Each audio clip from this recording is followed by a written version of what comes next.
Hello and welcome to Partner Marketing Day 2022. We're so happy that you could join us here today.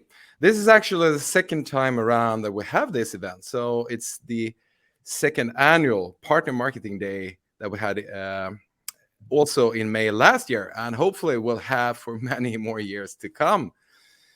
We hope you're excited to take part of all the content we have prepared for you here today. We have 5 great speakers lined up that will share their best content.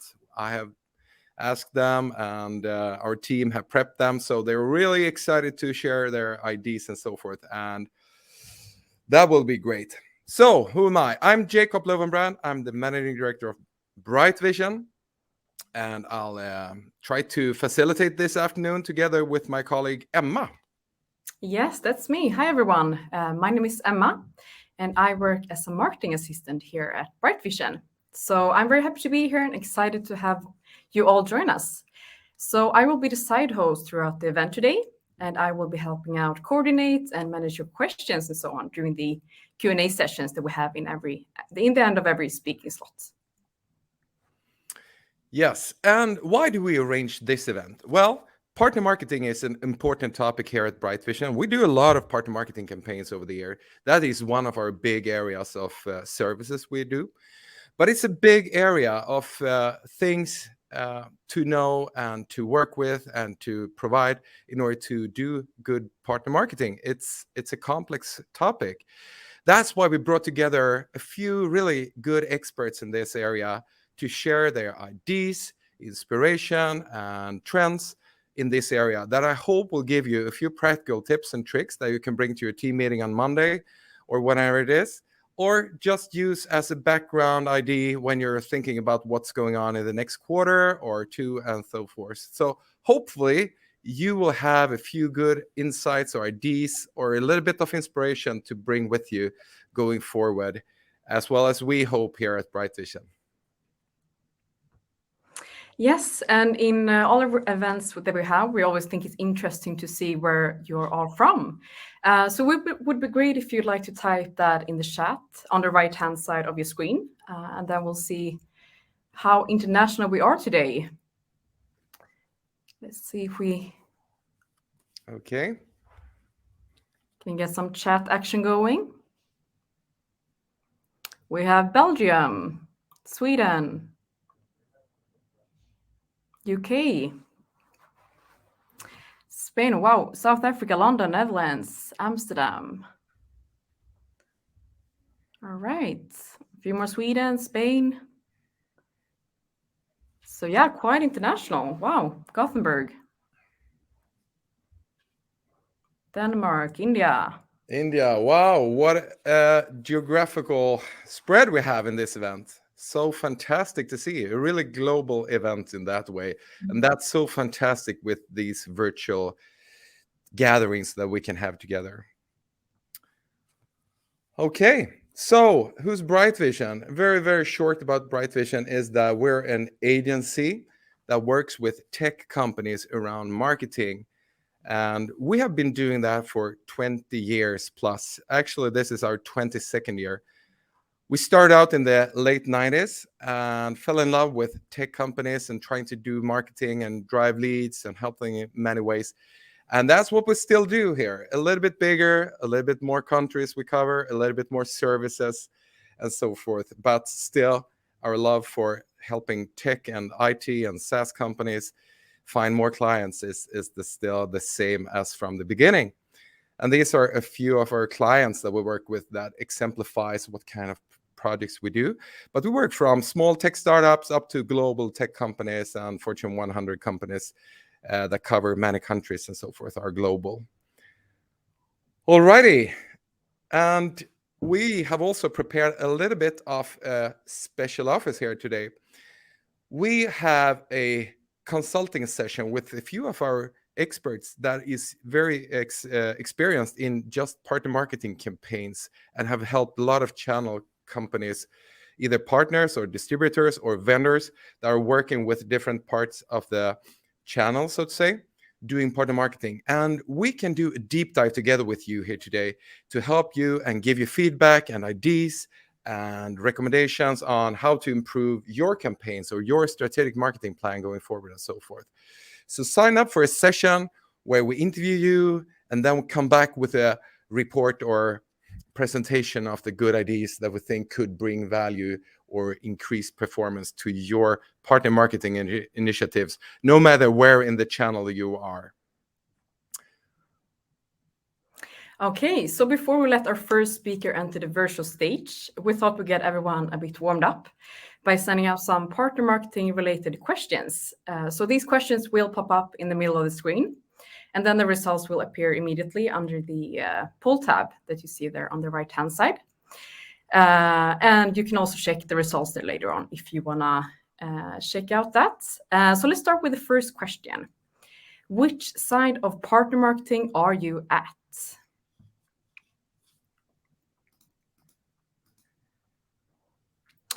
So let's see here as we get the results going here.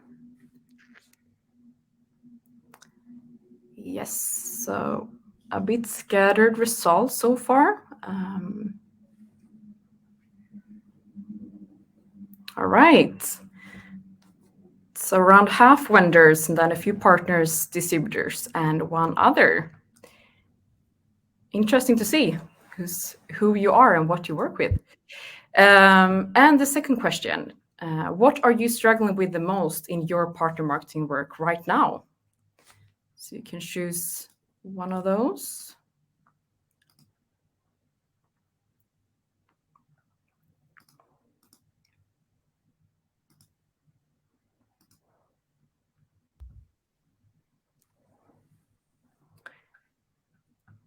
Let's see, 6 responses. All right. So also a bit mixed results there. Yeah, quite scattered. But yeah, interesting to see and great to get these insights. Our event speakers will touch upon many of these challenges later on. So hopefully you'll be able to bring some tips and tricks from them that could help you with these challenges in your day-to-day partner marketing business.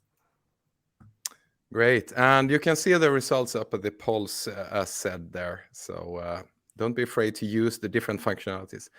Here's today's agenda. It's a lot of speakers, 5 that we're looking forward to. But I won't go through the agenda. You can find it in the handout section. But we will let the speakers introduce themselves very shortly before we dive into the first topic.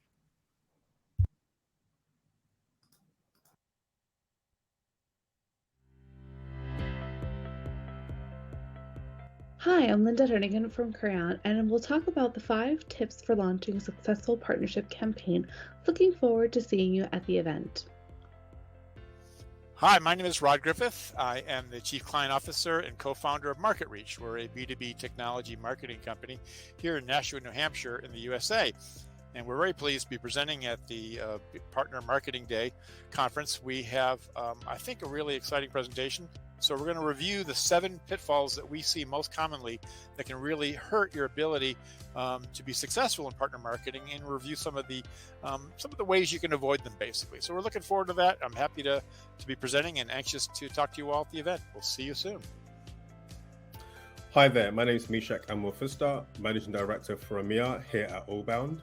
Today I'm going to be talking about how vendors and marketers can work effectively in the partner ecosystem, maximizing partner engagement, actionable insights using data-driven information, and how to scale your partner program effectively. Looking forward to speaking soon. Hi, I'm Jacob Amar. I work as a digital strategist here at Bright Vision. Today, I will talk about how both partners and vendors can get more value out of their joint marketing budgets and MDF funds. I hope to see you there. I look forward to it. Hi, my name is Zach Edling, and I'm the Vice President of Account Services at Tendo Communications. And in my presentation, I'll be sharing results and findings from a recent partner marketing survey of top partner organizations about what their challenges and priorities are for 2022. Looking forward to Partner Marketing Day and hope you'll join me.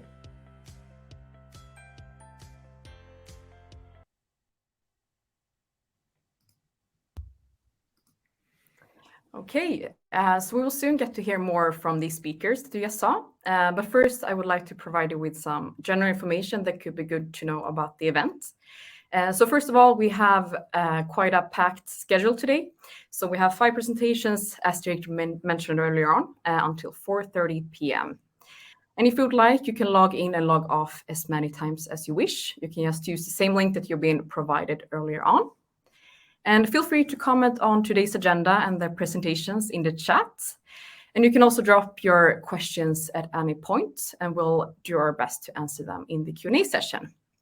So yeah, we will also have an interactive pause around halfway through the event. So we will have a little quiz where you can win some nice prizes. So stick around for that. And with that said, I think it's time for presenting our first speaker of the event. Right, Jacob? It is. And it's so great that we can introduce for you Linda Rönningen, who is a seasoned professional and worked over 12 years in different roles, especially in advertising agency, media, and so forth, but also B2B tech. And now, over the last year, she has started out in a role as Director of Alliances Marketing at Crayon.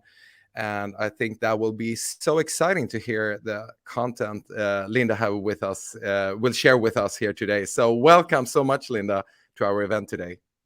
Thank you so much for the warm welcome. Yes, so everyone, just a bit of background on Crayon. We're based here in Norway, and today I'll be walking you through my personal 5 tips for launching a successful partnership campaign. We can dive right in. I'll outline them now here for how exactly I want to present them today. So first and foremost, we want to make sure that we build a framework. We define and agree on success with your alliance vendor or your partner. Make sure you create your ideal persona, talk the talk, make sure you add value. And lastly, learn fast. These are my personal 5 tips. I hope you find them entertaining and helpful today. When you talk about building a framework, this framework can be tailored differently for everyone. This is the one that I've accumulated within my 12 years of experience so far. Is first and foremost, when you talk and you build an alliance relationship or a partner relationship, it could be quite cumbersome to get those first couple dialogues to land on a strategy. What this framework allows you to is to really take all of the outlier questions and all of the conversations into one clean document where you'll be able to plan out your goals, plan out your audience, plan out your messaging, your messengers, and then obviously how to actually deliver and have a clear, succinct strategy and tactics that ladder all up to your ROI. This will also really help you to make sure that you have an audit. It's really about taking a step back and really understanding, what do you have to work with? What are the resources you have in play? What are the strengths both of the alliances can bring to the table? One thing I also find is this moment is a really pivotal moment to really understanding, what are the needs and values from the vendor, from the partnership, and where can we really find that synergy? So when we go to market, we have the clearest message and the strongest message possible. What do we need to develop? We want to make sure that we also identify not just the positive, but what are the challenges and potential gaps in the market that we can solve together? And of course, where do we begin? And of course, how do we evaluate? As we know, there's a lot of pressure and a lot of focus when it comes to ROI, as most of these partnerships are truly 50-50. We want to make sure that both partners are happy and thriving in the partnership, and the evaluation is showing that the fruit of the labor there. In addition to the framework, what I have is piggyback some questions that I want to make sure are always talked about. We want to make sure that we're fully transparent as to what success looks like. Is this an event? Is this a digital KPI? Is this going to be an actual hard ROI that needs to be twofold by the end of completion? This is a question that needs to be answered from the beginning. What does reporting look like? When you have an event, a physical event, webinar, you have many different layers to this campaign. Potentially the volume of leads might not be interesting, but it's making sure that you laddered up and you're able to impress, let's say, an account list of 20 hot accounts. Maybe that's how you measure success, and it's not hundreds and hundreds of leads that come into the pipe. Speaking of pipeline, Are you going to be able to have assets that cover the entire funnel? This is a question that needs to be addressed from the beginning. When you talk to two different partners, an alliance vendor and a partner, you sometimes speak two different languages. It's critical at this point to ensure that you're speaking the same language together, and your definition of upper funnel is your partner's definition for upper funnel. Same with mid funnel, bottom funnel, etc. This is really a good point to understand what assets are you producing. Is it top tier assets just to get some buzz awareness for the campaign, or is it really getting appointment setting? Is it really making sure that folks are pulling the plug when it comes, or actually filling out forms and actually engaging with you in order to book a meeting overall? One of the questions I like to put on here too is that sometimes you'll be going into new uncharted territories. For example, you're a US vendor trying to go into the German market, or vice versa, German vendor trying to go into the US market. There's a lot of exchange that can happen here. One of you will be an expert in one of the markets. One of you will be entering a brand new market. So it's critical for everyone to understand what the level of maturity is, A, for your product, B, for your partner.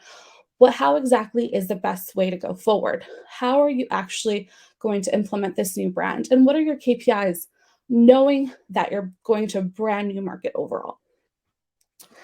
And the last question I like to always ask is, what are your internal KPIs?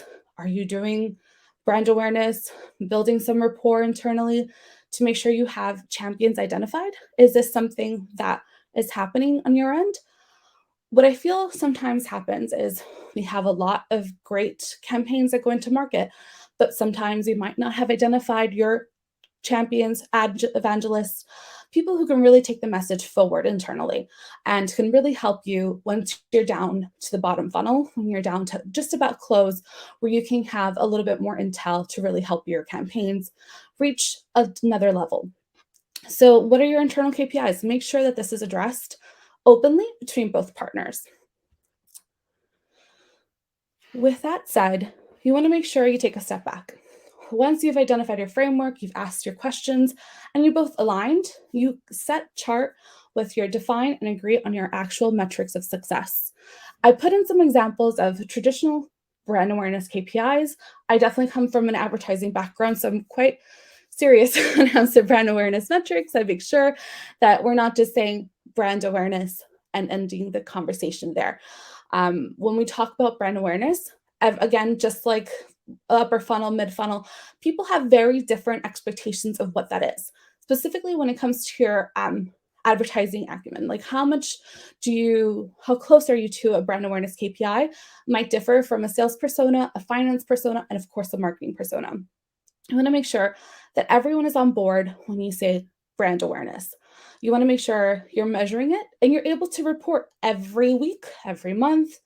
By the end of the campaign, everyone will be happy with the brand awareness KPIs that were set forth.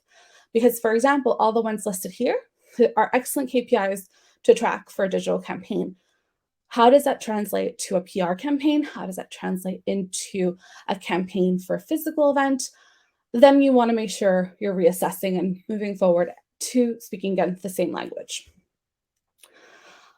In addition to brand awareness, there's other lead generation campaigns, and this is another place that is a good moment to take a pause. Make sure you understand each other's language as well. Is a form fill a lead? Is a sales qualified opportunity almost ready to sign a lead? Or is it somewhere in between? This is where you need to be crystal clear as to how you define leads. For example, just as I said, a form fill, that just meant that they're interested in your latest ebook, your latest white paper. That may not show enough interest, but however, maybe a contact us lead that might show a different level of interest and engagement. And that might also maybe qualify as a lead. So this is another opportunity to make sure you define and you agree on what exactly does success look like. You might have 4,000 form fills, but 40 leads. And those 40 leads are what you have to be crystal clear on when you do your reporting moving forward. And of course, you also want to make sure, is getting traffic to your website of value to you, because it's a tertiary KPI. So you want to make sure you also weight your KPIs from the most important, secondary, and third third priority for your companies. This needs to be crystal clear for both of you, and once you agree on it, you'll be able to report successfully. Here I've listed as my third, create your ideal persona. Here we have a surfer at the beach. This is an idea of potential persona that you might have if you were selling surfboards. But in B2B marketing, specifically within tech, it can be quite interesting and quite dynamic when you talk about personas. I'm not saying to build out like quite in-depth personas. Each party might already have their own creative persona, but you'll need to understand which persona is going to be the one that you're going to target for your campaign. And in order for you to do this, I've outlined 4 simple questions that you need to both agree on. What is the media that they consume? What are the pain points that they have? How many decision makers are in their buying committee? And are you going to speak their language? For example, I've seen some campaigns where their target audience is a CFO, but they'll have advertising with tech humor. And the CFO might understand the tech humor depending on their background, but they might not necessarily resonate whatsoever with the tech humor. And it doesn't mean to change your brand humor to match that of CFO. It just means making sure you speak their language. Maybe make it a CFO joke or something that also is true to your own brand identity, but also making sure that they're understanding what's happening and that you're not talking at your consumer or customer potential client. It's really about making sure you get under the hood and understand what their needs are and making sure their pain points are addressed. Another best practice that I think is critical and I found very important is reconciling everything I have. For example, I love to download Gartner Forrester papers, making sure that I understand what the analysts are saying. I also want to make sure that I take a moment and step back and understand what exactly are people saying from the field. Is this the same anecdotal advice that I'm getting from my sales team, my telemarketing team, and also different regions? You have to understand that not every region will have the same impact. At Crayon, we have over 40 subsidiaries that we want to focus on. And it's critical for us to understand that a country in APAC will not behave the same as a country in EU or even the US or even in the Middle East. We want to make sure we're quite clear on how the different markets behave. And you have that idea, you have that persona in back pocket so that when you're creating all of your campaigns, you have a message that resonates.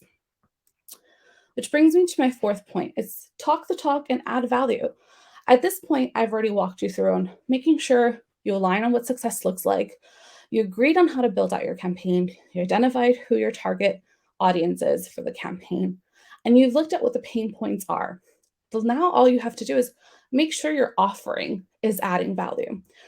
For some campaigns, this might be a robust white paper that's full of data points that is super relevant for that individual who will be downloading it.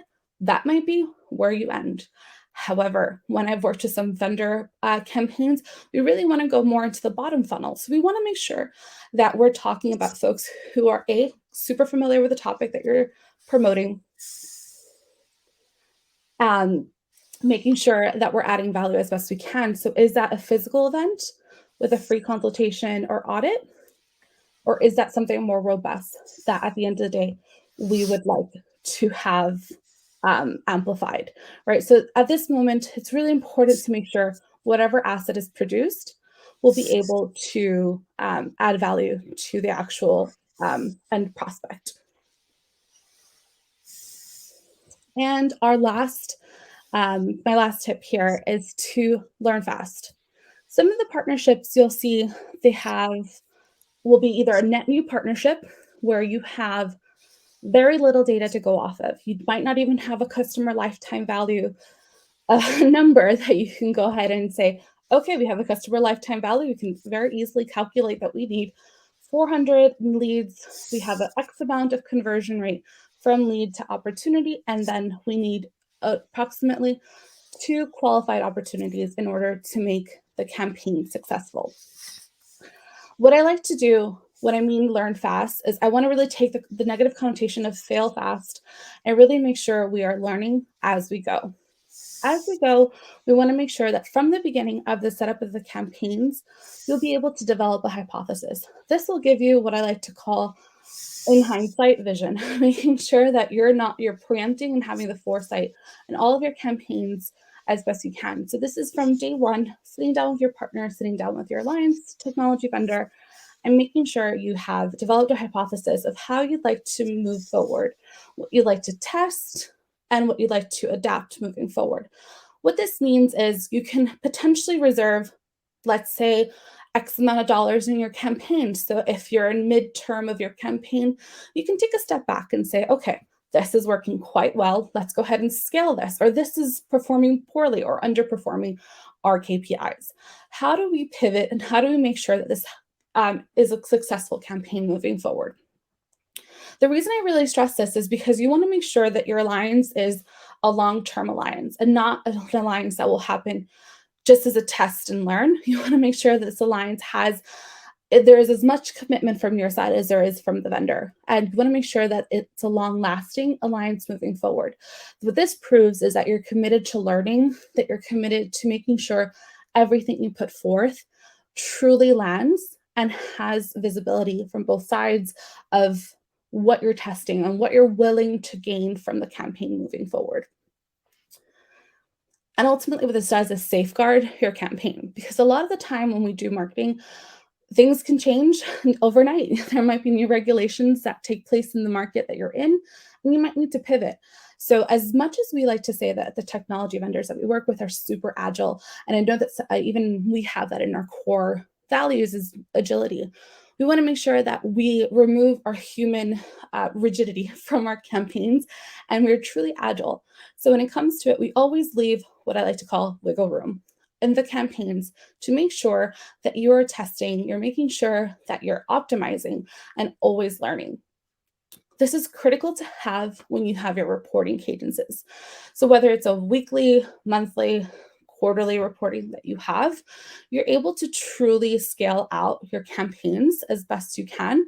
And you're able to really say, okay, what are my wins, losses, and optimizations from this week?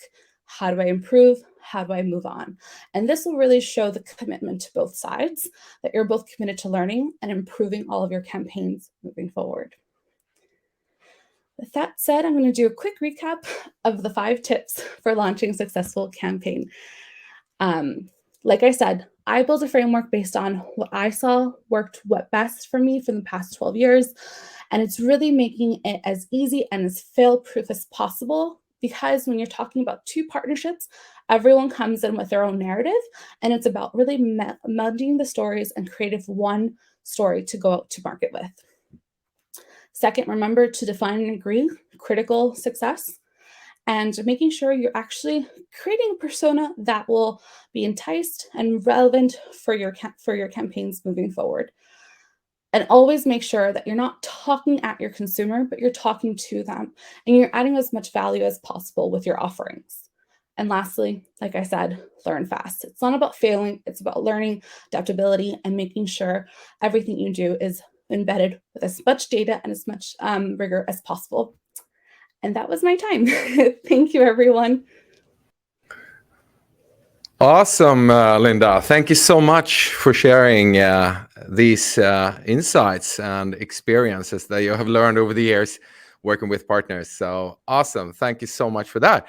And we do have a few questions for you that our audience have written in the chat here. So over to you, Emma. Yes, we do have a few questions for you, Linda. So Exciting. Yes. So Stephanie wonders here, do you have any tips on how to approach a partnership that hasn't worked out as expected? Yeah. And, it's never a pleasant conversation. So let's start there, right? Like, you enter the partnership to begin with because you trust them, and you want to make sure that you're setting yourself up for campaign for success. So it's really important to take a step back and go ahead and outline where could things have gone right. And then I think I would invite you to have a conversation with them hear them out as to why it's not working out. And then I would probably want you to have a conversation with them to also say, okay, this is what we originally agreed upon. and then kind of take it from there. Like, this is what we originally agreed upon. What didn't work out? What can we do to move forward? It's really from that test and learn, but retrofitting it. It's like, okay, this didn't work out. How can we make this better moving forward? And then also you need to do an internal audit as well. Was it never again kind of partnership? Was it a partnership that potentially it was their maturity level was at a different level and you might need to match them? They might have been at a, let's say, green level of maturity. You might need to go and repivot your strategy if you want to go ahead and work with them again. So I think it's I'm just making assumptions, of course, of how you can tackle that kind of conversation. But I would first listen to them, think about what you originally agreed upon, and then look at their maturity level and see if you can reassess from there. All right, great answer. And then we also have David who has a question and a comment. Sure, we can see metrics examples for digital. How about for physical events? Important to consider now that the world is opening back up. I love this question because that's exactly what I was trying to illustrate. You can get as gorgeous as you want with all of your KPIs for digital, but when it comes to physical events, that's going to be crystal clear, right? You want to make sure you might not be able to sit a room of 100 people again, right? Like we might not go back to those levels, but you might be able to sit a room of 40 people. And you want to make sure everyone that is in that event is qualified. And that goes back to your persona targeting.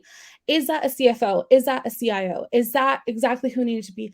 And if it's not, are they part of the buying committee? Will they influence the buyer eventually? So you want to make sure that you're looking at it from all angles. And you also want to make sure you have quality and not quantity when it comes to physical events. And you also want to be triple transparent. Is this a vanity event or is this an ROI event? Because that's another thing too when it comes to physical events. They could be quite splashy. You have a lot of logos, you have a lot of mentions, but you might not see the ROI because the intention was for branding.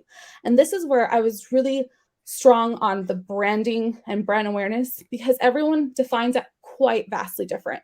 You might think a logo at an event might be enough. But then when you come to it, do people recall your name? Do people actually know who you are? So when I think of a physical event from a branding perspective, I would probably survey everyone that you speak to. If you have a booth, see if everyone actually remembers what you offer by the end of the week, because you collect those business cards, right? So even if they are not opportunities, see how your brand perception maybe changed after that event. And if it's a round table, a more intimate gathering, I would say really look at the titles, how many meetings you're able to book, and how many conversations end up being meaningful there. Great tips there. Another questions that we got for you, Linda, is, let's see here, from Rickard. Do you have any suggestions on activities or initiatives that both parties can do to keep the partnership running smoothly after a partnership is launched? Do you have any thoughts there? Again, it could be a mix of both, right? You could do physical events and you could also do internal marketing. I think that's one of the reasons why I mentioned that on there is because if a partnership may be struggling or if a partnership is in its early stages, it's very important to make sure both internal people are knowing very well what's happening, if they can potentially be more champions for you in this campaign. So there's a bevy of things that you can do. You can always run always on lead generation because I think everyone is always excited when they see lead volumes come in, I think people get more confident when they start seeing opportunities in their PRMs, right? When you start seeing some dollar amounts associated to your campaigns, that really shows good faith. So I would probably think about having always on digital activities that generate some sort of lead volume and then a mix of these physical events so that you're also able to show that as well. Sounds good. And Michelle is wondering, do you have any tips on how to best approach lead sharing with partners? That's from the vendor side, I'm assuming, correct? It doesn't say really, but I think it might refer to resellers as partners. Okay. How to share from your campaigns with vendors to partners. Michelle answers yes in chat there. Okay, from the vendor sorry. Probably the vendor, yeah. Okay. I guess. Yeah. So from the vendor, it's really up to you. And I know that it can be quite political when it comes to working with multiple resellers and multiple distributors, etc. So that it really depends on how you want to segment out. This is where I would advise to see digital, like the footprint. I know that someone like Crayon, we have global footprint, and we're able to, like, let's say you give us a client like Pfizer, we'll definitely be able to follow it up in all the relevant headquarters, for example. So not to oversell Crayon, but I think that was a good example. But I think you want to make sure there's the footprint matches the type of client, the partner matches the footprint. And conversely, as a partner, you also want to make sure you are safeguarding your clients. You don't want to cross-sell to every client that you have. You want to make sure that if it's a true cross-sell, you are the expert. You know what exactly their needs are. So for example, we don't push products that are irrelevant to the needs of our customers. We know them quite intimately. So what we would always do is have an audit, and we kind of know back pocket, these are the 10 that are relevant for, let's say, Adobe or any of the other products that we work with.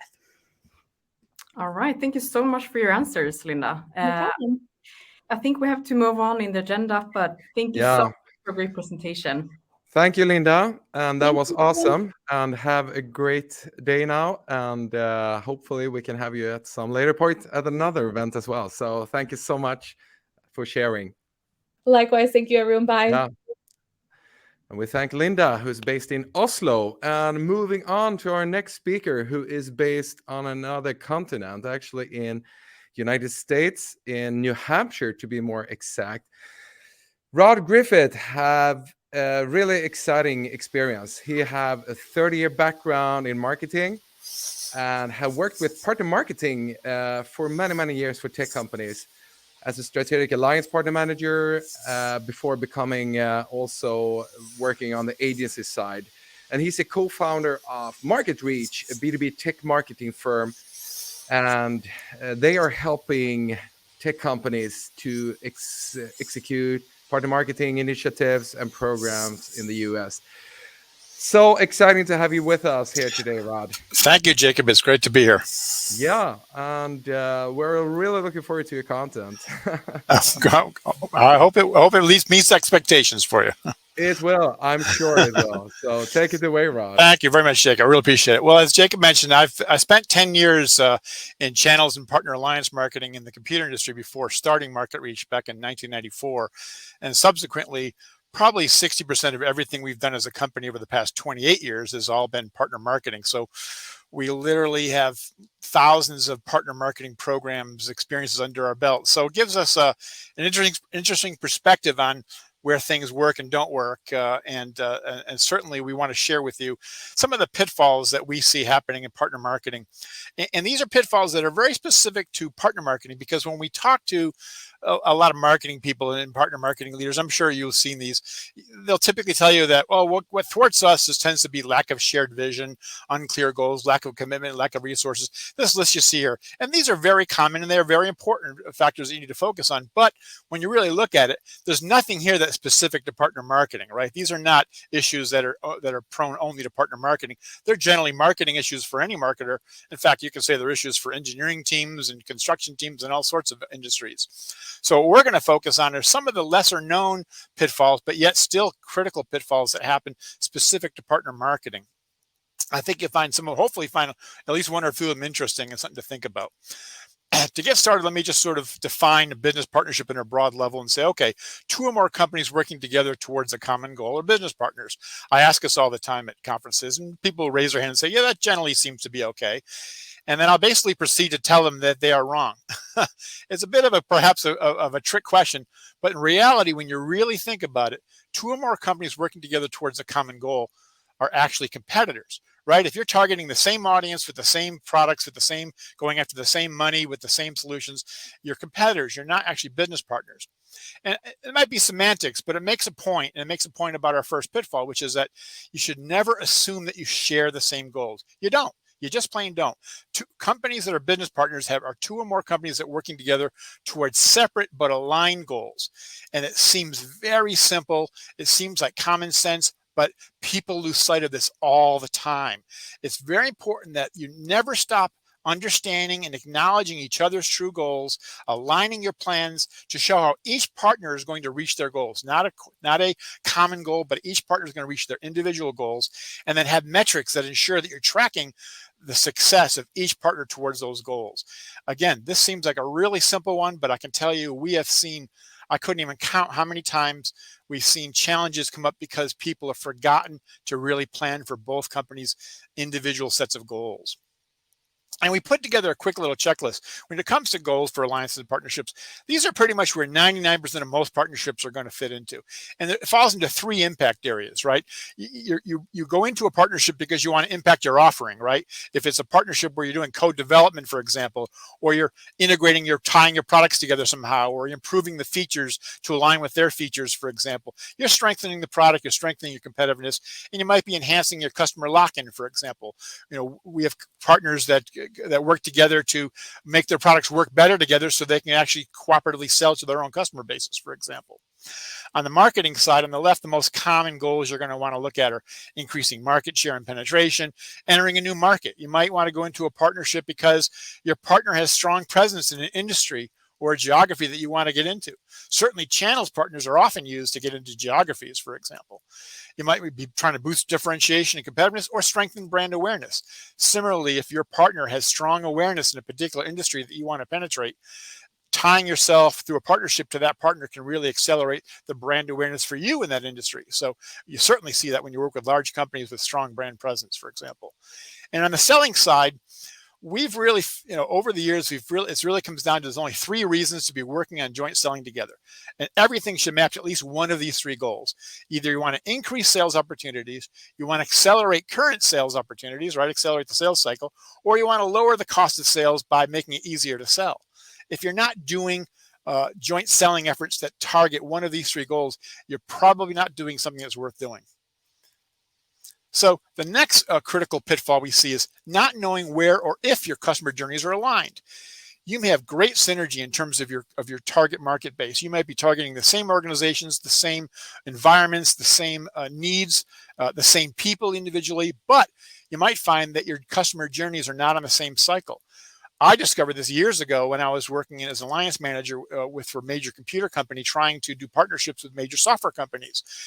And we had great synergy. We sold to the same people. We were targeting the same exact environments, but we found out that in many cases, depending on the environment, the customer was purchasing the software, making a decision on the software weeks or even months before they decided what hardware platform to run it on. So we were out of sync on the journey there. Doesn't mean you can't work together. What it means is you have to actually analyze and figure out which journey segments you most need to focus on as an organization. Your company might be more focused on the awareness and informed stages of the journey, right? Where you're trying to generate leads and prospects for the front end of your sales pipeline. Whereas your partner might be more focused on, they already have plenty of opportunities, plenty of leads, prospects at least. What they're trying to do is move people from the consideration stage to the evaluation stage to spend more time and actually put the energy into assessing your products and evaluating your products. So each of you have different focuses. So the goal is to figure out, well, how can we help accelerate each other's journeys along the way? What can we do to help accelerate each other's customer journeys? Because everything you do is in partner marketing should help in some way accelerate the customer journey. The next pitfall is lack of buy-in or ownership by the sales organization. Many of you are probably involved with partnerships. Many partnerships are formed in this way. 2 executives meet on a golf course, or 2 executives meet at a conference, and they decide, wow, we have some synergy, we should work together. And so the relationships are born out of the corporate offices. They're born out of maybe perhaps the partner marketing organizations or the marketing teams or the product management teams, for example. But they're born in the corporate office and they're built there and designed and planned there. And then they kind of hoist it over the wall to the sales organization and say, here's a new partner we want you to work with. And that can lead to real challenges. You need to look at things like creating joint field planning workshops, for example, to foster local sales relationships.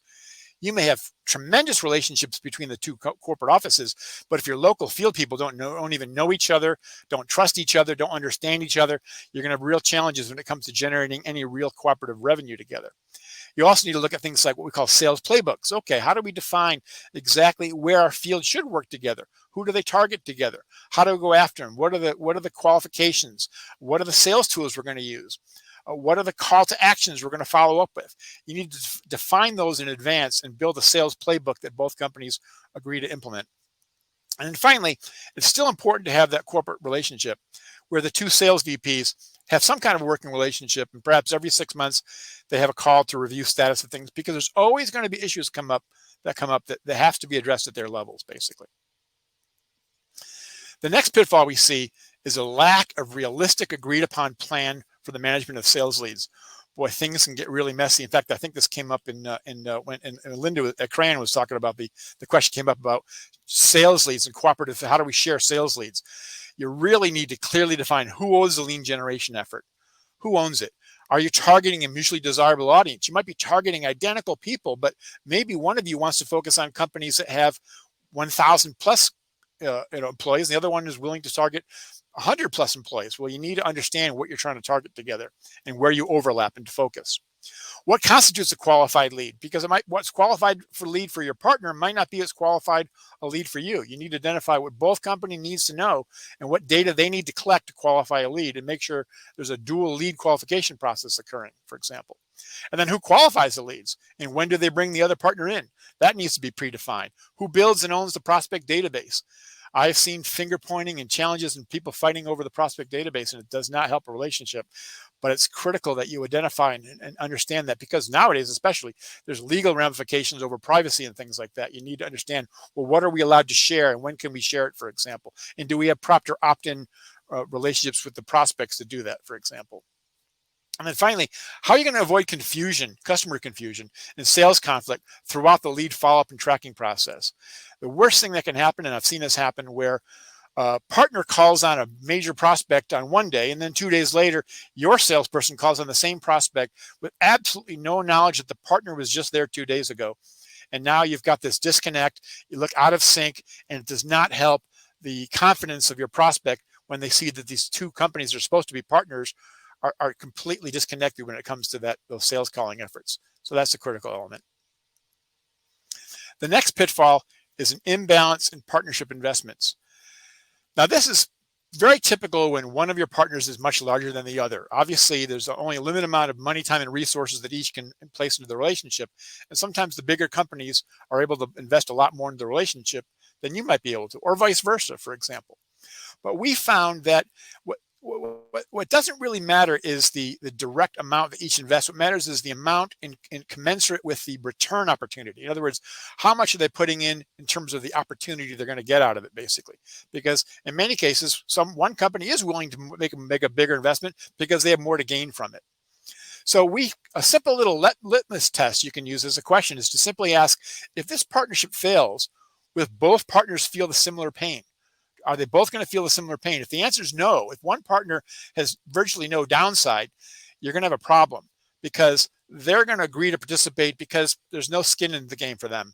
If they get something out of it, great. If they don't, no big deal, because they have no loss downside, for example. So it's really important that you assess these relationships and identify, okay, who really has the skin in the game and who really has something to gain and something to lose if this doesn't go well. Important question to ask. And a couple little simple tools you can use to kind of assess your partnership is to look at what we call the relationship continuum, the partnership relationship continuum. On the far left end of the scale, you might have a very transactional relationships. These are going to be partners that you agree to get to know each other a little bit, but you don't really have any kind of formal outbound proactive effort to go work together. It's really more transactional. If an opportunity comes up, you'll agree to work together, but you're kind of waiting for a customer opportunity. And there's nothing wrong with those relationships as long as you're both on the same page. On the other end of the scale, you have relationships where both companies are going to succeed or fail together if that relationship works or doesn't work. And in reality, most partnerships, that might be like a joint development. That's a very strategic partnership at that level. So most partnership relationships in partner marketing generally fall somewhere in between those two ends of the scale. What matters is not necessarily where they fall, but making sure that you actually identify together where it falls today and where you need it to be in 2 or 3 years, and make sure that you and your partner agree on that, because if you have different plans of where you think the relationship can go, that can become a challenge, and you want to identify that early on. So this is just a simple tool that we use to open up an engagement and a conversation with a partner to be able to make sure you're on the same page together. And again, this can avoid a lot of future issues if you do that. Another simple tool is to map out and make a list of all the value that you're getting out of those relationships, all the value that both companies are getting out of the relationship. And you can pull it right off that sort of checklist that I provided earlier, for example, all the ones that are relevant, and then map them on this simple grid that says, okay, what's the perceived value and how high is the perceived value to my partner and how high is the value to us, and to map those things out. And by doing that little exercise together, you begin to really become apparent because it's graphical, right? So you get this graphical representation of where the relationship has an imbalance. So you begin to address them and say, hey, you know what? This is not a balanced relationship. We need to find out what it is that we can do to improve the situation. And again, these are the kind of things to do in advance of finding out on the other end when you're failing in the implementation of your partner marketing programs. This is a pre-planning effort that you need to do. Simple little tool to do that, basically. The next pitfall is the inability to measure the return on partner marketing investments. In the world of partner marketing, I can promise you, it's been 30 plus years easily, and partner metrics and metrics of the relationship are extremely challenging. It's easier, obviously, with a channels partner. With a channels partner, you have a metric, you have access because it's a financial transaction involved. You can track sales, for example. But with strategic alliances and partnerships that are based upon a cooperative marketing or co-selling or even a co-development effort, it may not have that ability to track that easily. So you have to ask yourself, are we tracking the partner source leads separately? Do we truly know what leads we're getting as a company separate from the leads we're developing, our own team, our own sales forces coming up with, our own marketing efforts are coming up with?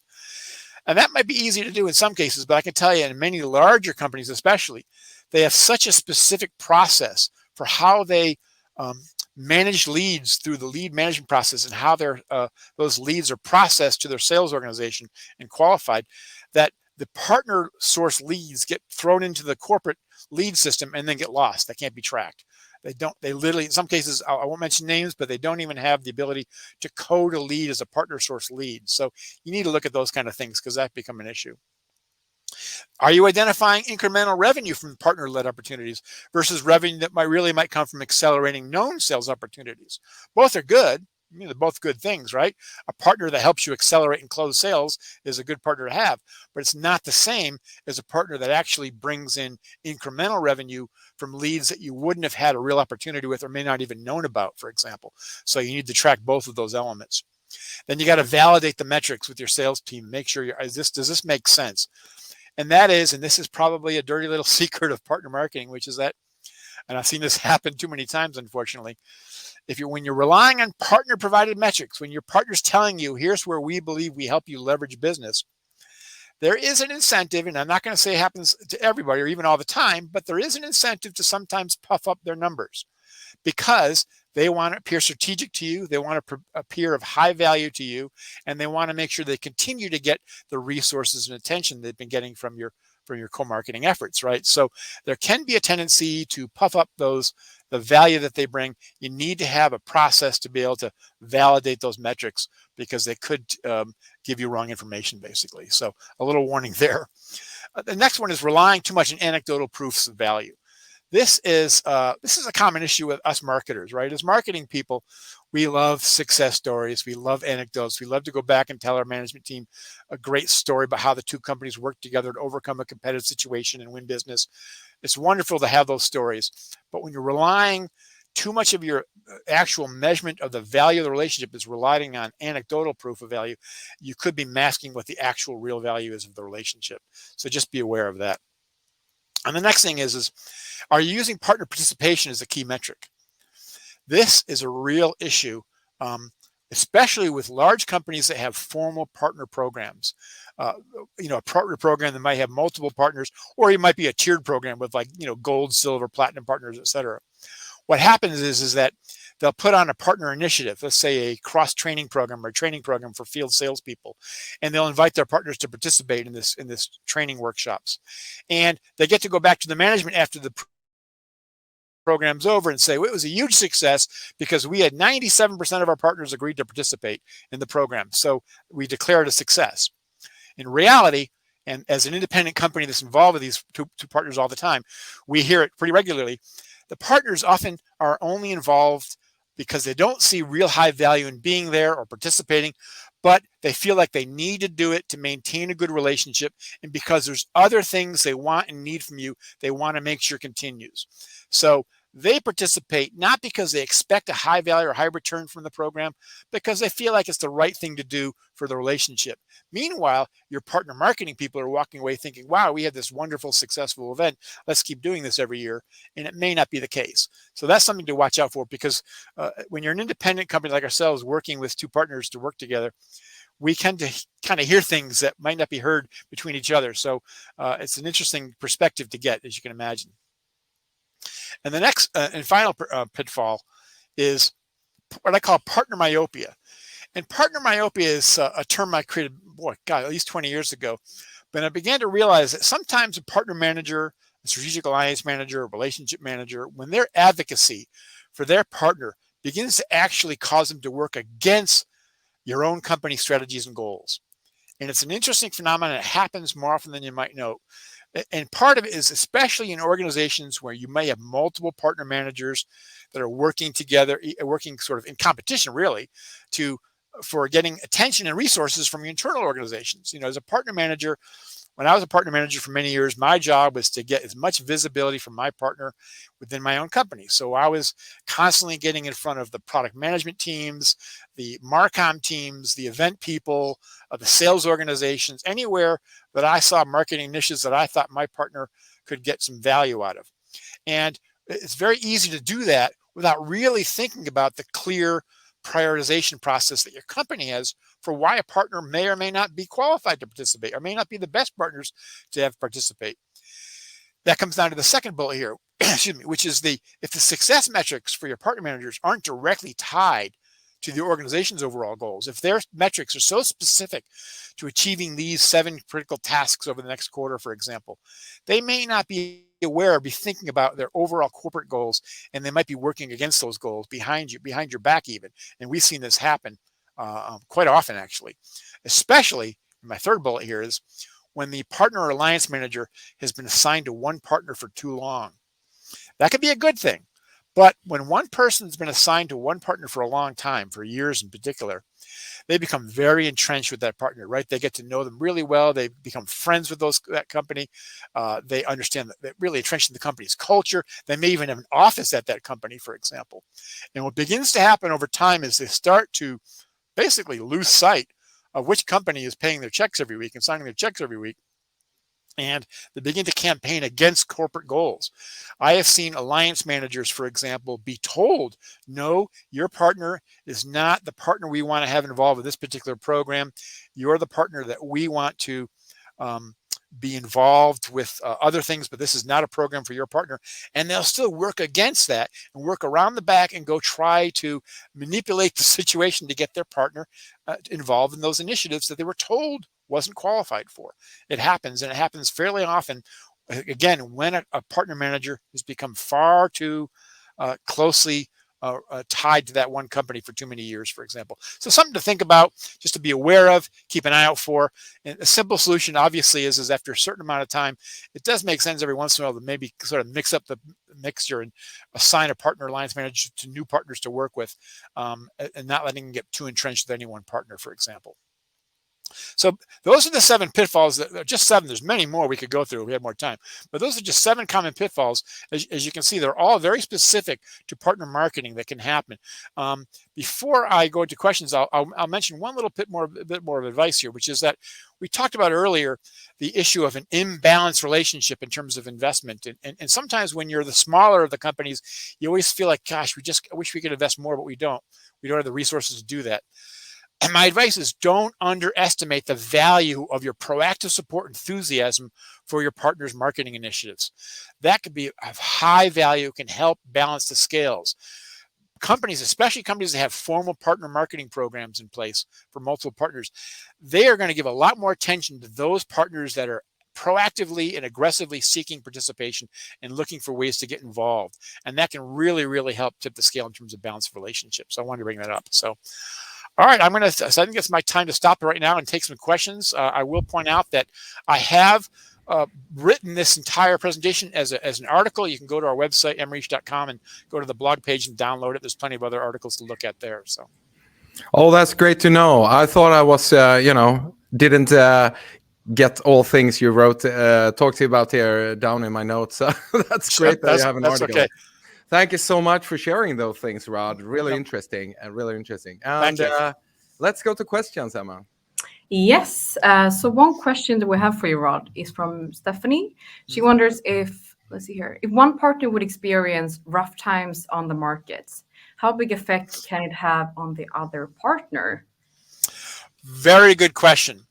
If the rough times are simply something out of their control because of changes in the market conditions or the competitiveness of the product is not quite up there, things they need to work on, sometimes there is reasons to back away a little bit from the co-marketing efforts, certainly in the co-branding, for example.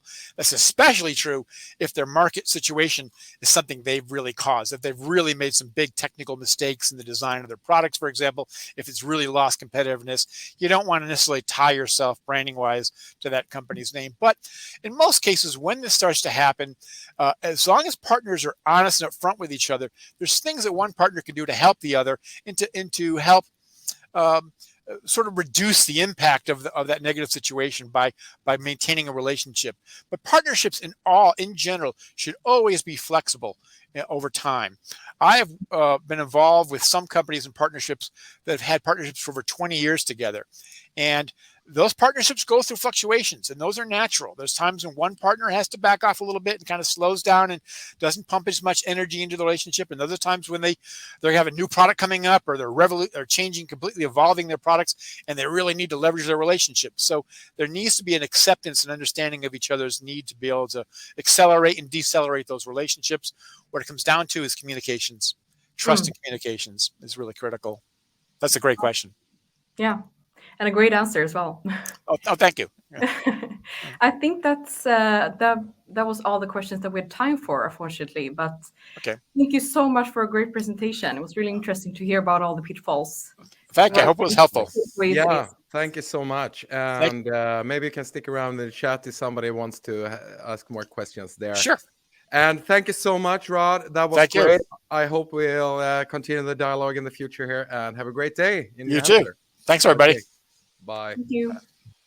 Okay, and we're moving on in the agenda here, just a little bit like the Eurovision Song Contest. We're going to the next country, and we have London calling here. Hello, Mishak, Amau, Fauster. Good to have you with us. And very, very short intro here before we dive into the topic. You have been with us last year as well, so it's so good to have you back. And with all the knowledge you have as a European and EMEA manager for Allbound. So how are things going, Mishak? Hi, Jacob. Hope you're well. Yeah, things are going well. I didn't keep track of the Eurovision. I think the UK came second or third, or I can't remember where we came, but yeah, things are going really well. Things are going really well. That was great. Yeah, I know Sweden ended up fifth or something like that, but yeah, I'm not sure. But anyway, it's so great to have you back. I know we have a lot of good content prepared for us here, so take it away, Mishak, and then we'll take questions. Great, thanks a lot, Jacob. Hi everyone, my name is Mishak Amelfusta, Managing Director for EMEA here at Allbound. Today, what I want to do is talk a little bit about some ways and how you can identify what's working from a partner marketing standpoint. So the first thing is how vendors and marketers should work together. The second is maximizing partner engagement. I believe engagement is the number one driving factor for channel success. So what we're going to do is focus a little bit on how we can achieve that. The third is actionable insights. So actually using data to drive your recruitment strategy. And finally, how to scale your program effectively. So those who've maybe seen me speak before in the past, whether it's on podcasts or webinars, know that I may have mentioned the third wave of sales and marketing. So if you cast your mind back to the year 2000, if you were in the workplace at that point, I know I was, we had a situation whereby organizations wanted to productionalize their sales function.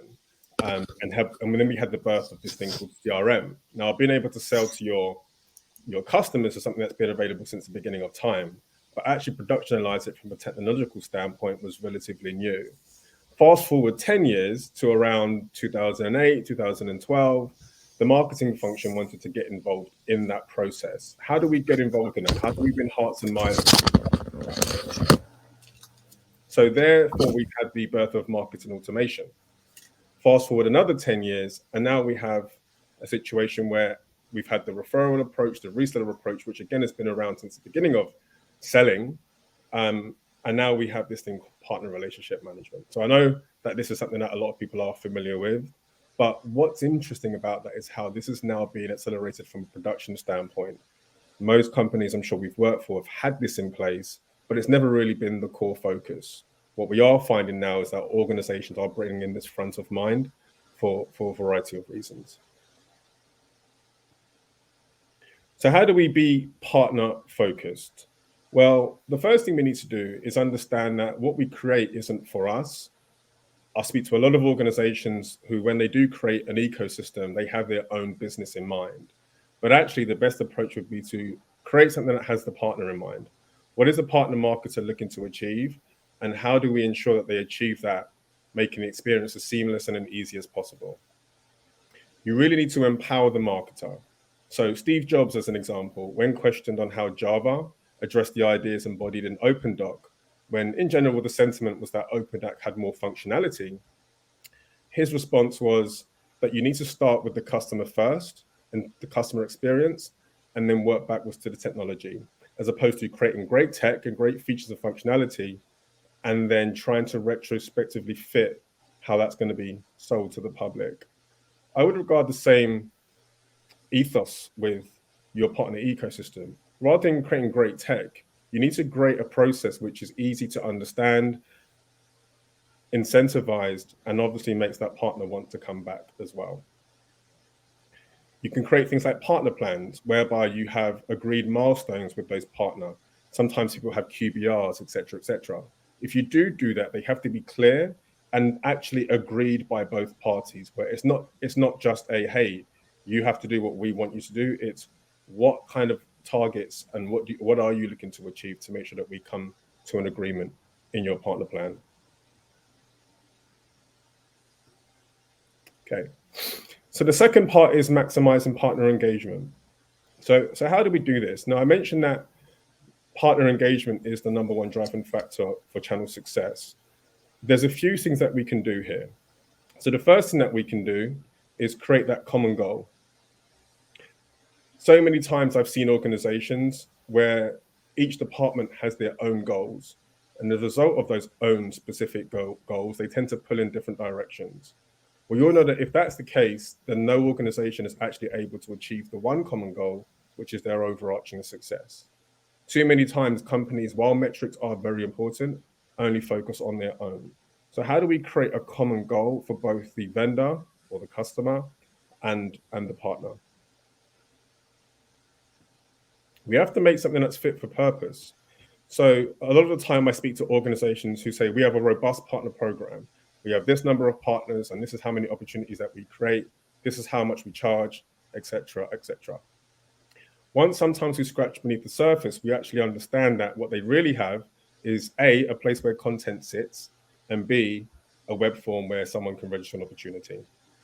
In my mind, this isn't really maximizing engagement. This is just a repository and a web form. I don't know about you, but I've never used more than 10% of the content in my G Drive. No shade on Google, by the way. But we want to create a process, again, which has that partner in mind. Again, the partner doesn't have to be there. They may be working with your competitors who may have shinier objects than you. They may have a better incentive plan than you do. Maybe they have a better brand. So how can we carve out our niche? In terms of versus the CRM, if you use that within your organization, you have to use that. Your on payroll is something that you have to adopt. But again, from a PRM standpoint or a PRM portal standpoint, that's not necessarily something that you have to use. As a result, this is what your content looks like, not particularly happy bunny. So I look to organizations and say, hey, what kind of metrics are you driving? What kind of metrics are you looking at, or KPIs? And more often than not, the feedback is opportunity creation and or revenue. For me, these are more leading indicators. These are more outputs of actual engagement. The things that we really need to look at is how many times do people log into your portal or to your space or to your area? How often do they co-brand? How often do these marketeers actually send out campaigns? How successful are these campaigns? How often are they co-branding? How often are they social selling? How often are they passing quizzes? How often are they failing quizzes, etc., etc. Once content isn't consumed, then ultimately and invariably and organically, you have no opportunities being generated for the business.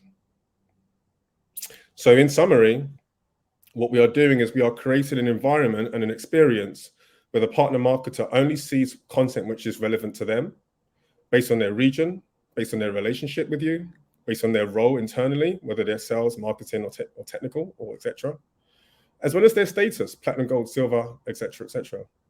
This ensures that the experience with each partner marketer is specific to them. Ultimately, we're providing one common goal with clear milestones. The third area is actionable insights. Now, I know this is a term that's probably been beaten to death over the last 5 to 6, 7 years. But now we're in a position where our partners are engaging, and we have removed elements of the Pareto principle of distribution from a revenue standpoint. How do we use partner engagement data to drive recruitment? Well, the first thing we need to do is we need to understand our ideal partner profile. I've worked with organizations who thought they had a strong grasp on this until we were able to really provide insight into the behaviors of each partner at a more granular level. Once you do this, you're able to pull behind the curtain and see what is appropriate and what isn't. In essence, we're using data-driven insights to understand who would be a good fit moving forward. I work with an organization who's in the robotics space, doing extremely well. And they had around 100 partners when we first started working with them. They thought they had a good understanding of what a good partner looked like. They were able to take our reporting metrics and understand the ones who were being successful, but also the ones who were engaging more.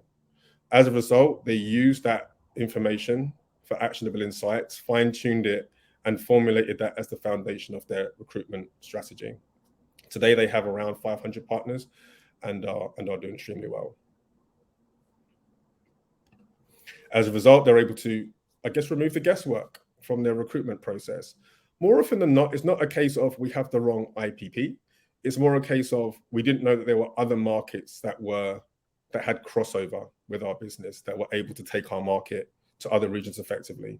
Just like normal business selling directly, they didn't know that they could enter this space or that space. More often than not, it's not that obvious.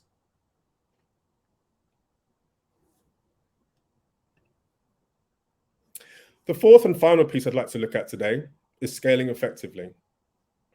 So once an organization is working with a certain number of partners, with marketers representing these partners, there is a challenge to maintain this level of repeatability as one grows.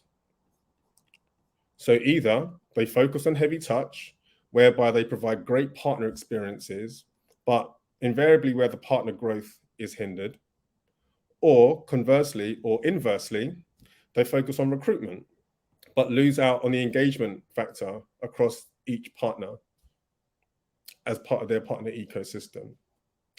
I like to coin this as a bit like herding cats, if you like.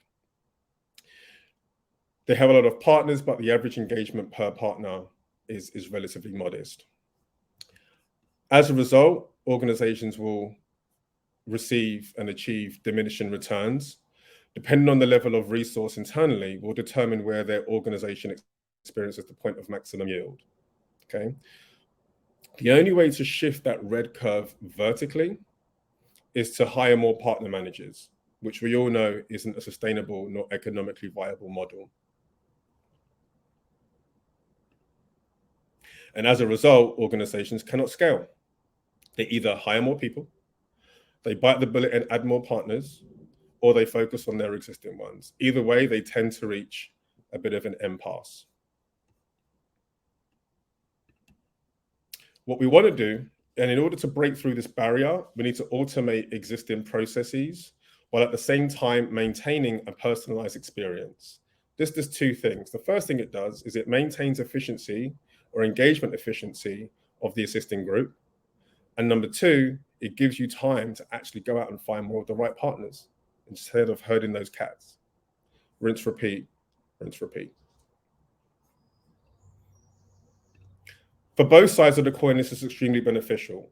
For the partner, they get to experience a full life cycle of onboarding, education, working with you from a marketing standpoint, working with you from a selling standpoint, and ultimately being able to understand their own metrics. And on your side, so you are able to understand the full cycle and that full partner journey associated with consuming content, onboarding effectively, their go-to market strategies, how are they performing, what's working, what isn't, and ultimately what's selling and what isn't. Real companies are benefiting from partner relationship management, and a lot of organizations in our space are helping them scale effectively. Now, there are many solutions in the market that provide variations of type of technology. So I'm more than happy to discuss what might be a good fit for your ecosystem, if applicable. Thank you very much.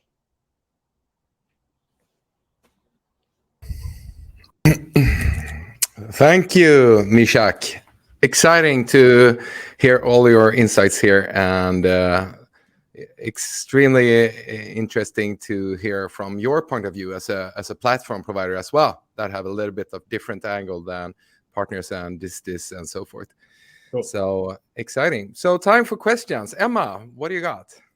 Yes, we have one question here from Rickard to you, Mishak, and he wonders if there are there any risks with scaling partnerships too fast? Yes, good question, Richard. So the only risk is if you're not able to provide a clear process for that partner to adhere to upon onboarding. The mistake I see a lot of companies make is too much, or less is more, I like to say. So if you've ever been in a restaurant, maybe you've been on holiday, you've been in the tourist trap, you open a menu and there's like 57 different cuisines and 20 different items per cuisine. You get choice paralysis, you don't know what you want to order, and it takes forever. I like to think if there's maybe just 10 items, it's quite easy to pick what you want because less is more. The same can be said for content. So when you're providing learning tracks and you're providing content, make less more. What you'll find is that partners are more likely to consume that content, understand it, and then take it to market effectively. As long as you're doing that effectively, and then you're using insights to determine what's a good fit, your ideal partner profile, you should be able to scale without much problem.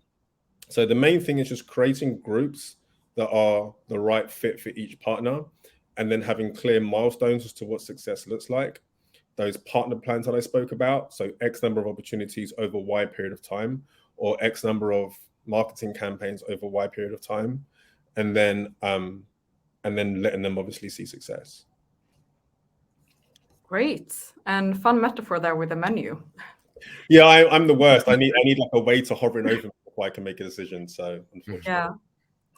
Yeah. Another question here in the chat is, do you have any tips on how to avoid the imbalance in partnership and engagement between partners? Partnership engagement between the partners, yeah. Yeah, absolutely. Again, so we more often, pretty much every conversation. I had a conversation 2 days ago, and the gentleman said to me 85% of his revenue came from like 10% of his partners. And that's a very common theme, right? So what we want to do is we want to create that process where we're in between the silver service and the herd mentality, or the herding cats approach, right?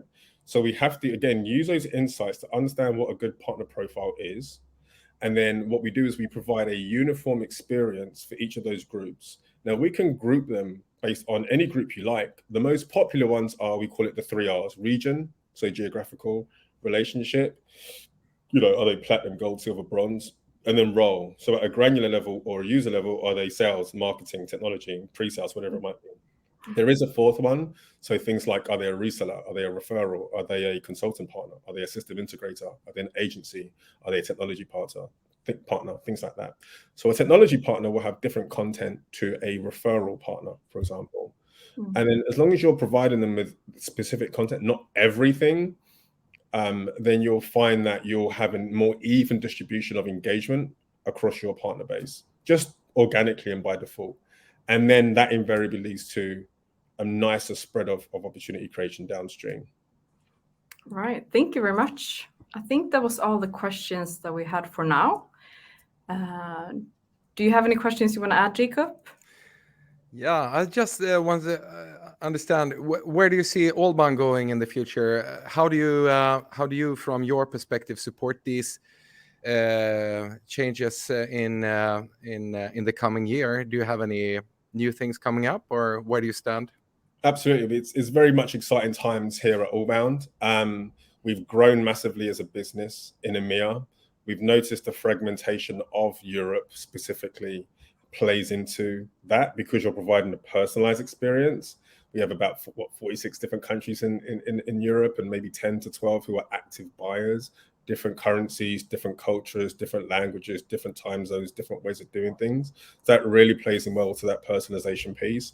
From a product standpoint, we've got a lot of developments that we've already had, which our clients are benefiting from. And we've got a lot of product developments that are happening this year as well. I'm being intentionally vague because I can't say too much, but we've seen a lot of things. You can check our website. You can see a lot of things that have been added to different packages. And it's really just closing off that entire ecosystem or that partner journey, right from initial education to empowerment of partner with content, to go-to-market strategy with prospect paging and so forth, to deal creation, which is your opportunities, right through to how the partner is able to see the fruits of their labor in things like commissions and stuff like that. And then things like partner plans, whereby you can look at those milestones within the portal that you've agreed, not necessarily a QBR, which is on a PowerPoint presentation elsewhere. So it's bringing everything into one place, where your partner lives, and then you live in your CRM, and that's it. So. Great, and there we can have all the stuff, the content and the price list and everything that supports the partners. So awesome.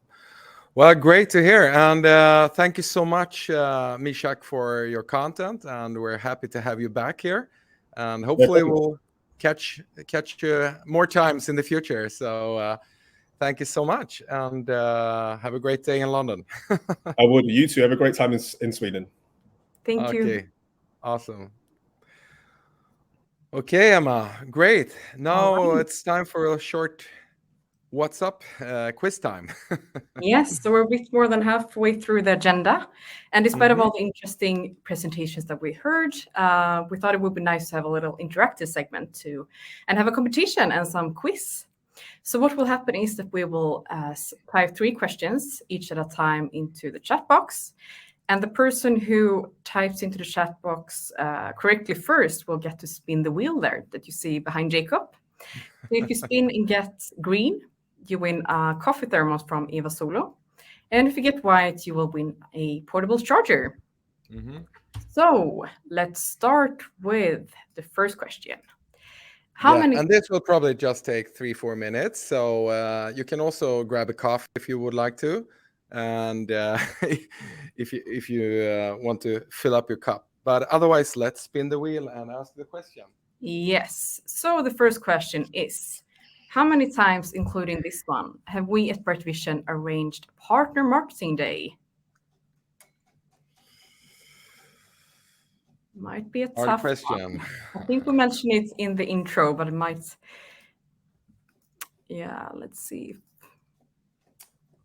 All right, I think we got a winner there right away. So, congratulations. And I think it's leaning towards a white, right? Yes. Yes, so you'll get a portable charger. Oh, okay. So 2 times we've arranged Partner Marketing Day. And second question. In addition to Partner Marketing Day, we arrange 3 other recurring events annually. Can you mention one other event that we do throughout the year?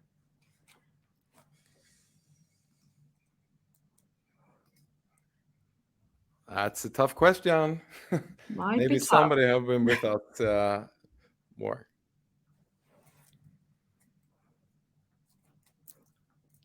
Yes. Yes. Tech Marketing Day. Yeah, close enough. B2B Tech Marketing Day. I think that's absolutely fine. Yes, absolutely. So Elin Varfvinge can spin the wheel.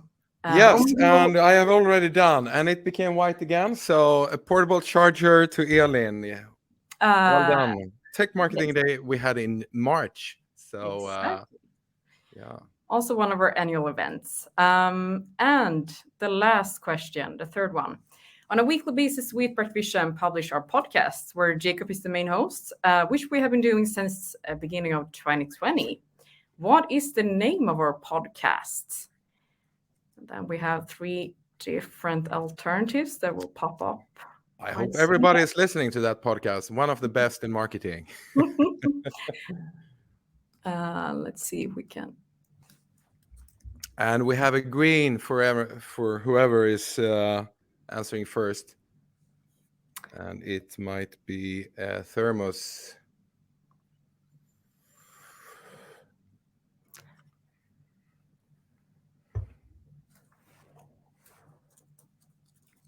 It's right. a bit tougher one. Yeah. Yeah.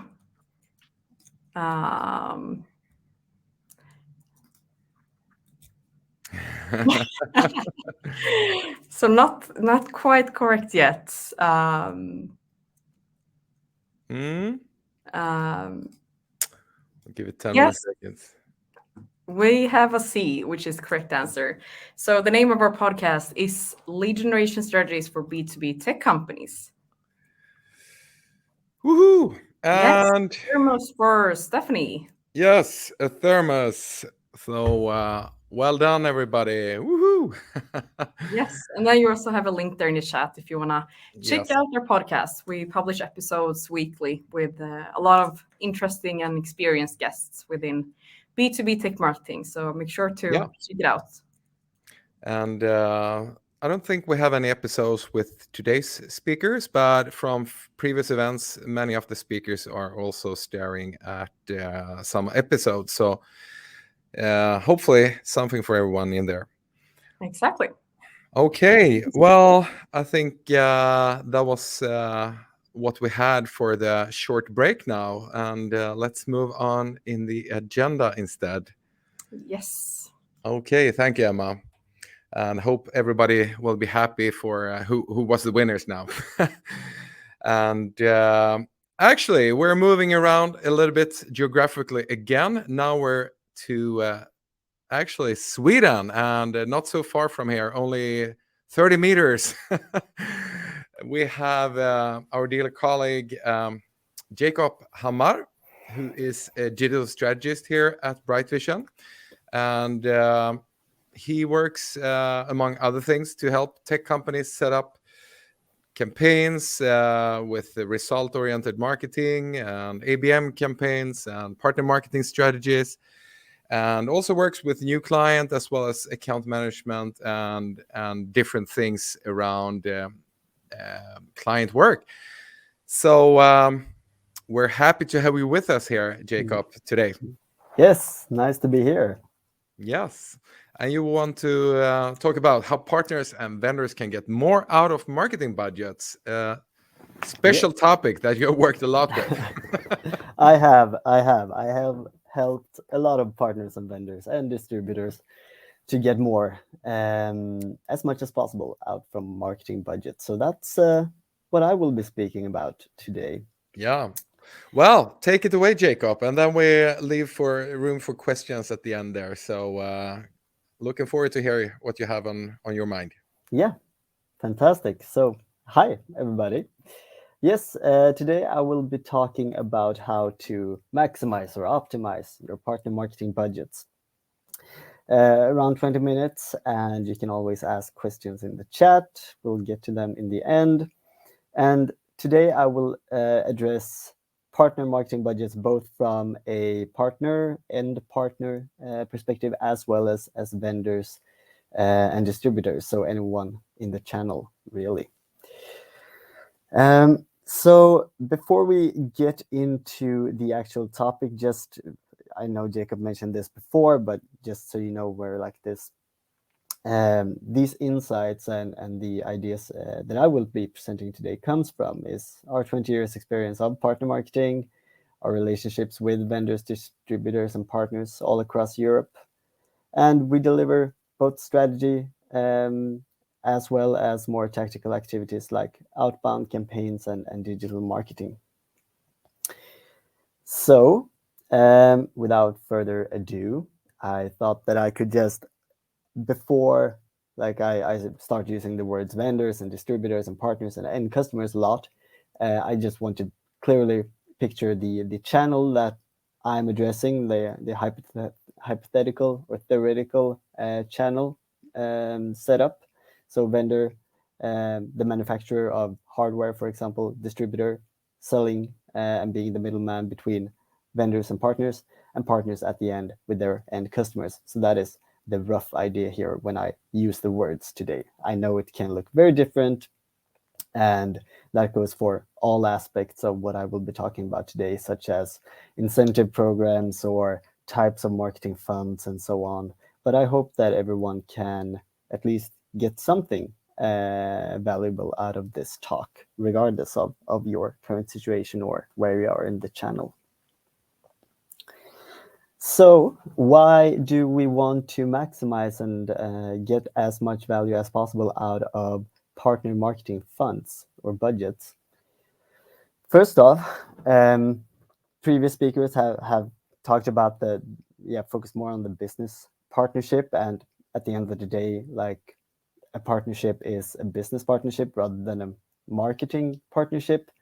Even though I will talk about marketing budgets, like, at the end of the day, we need to treat our relationship with our partners with the care that they deserve. So not utilizing or wasting marketing budgets in the end affects the business partnership poorly.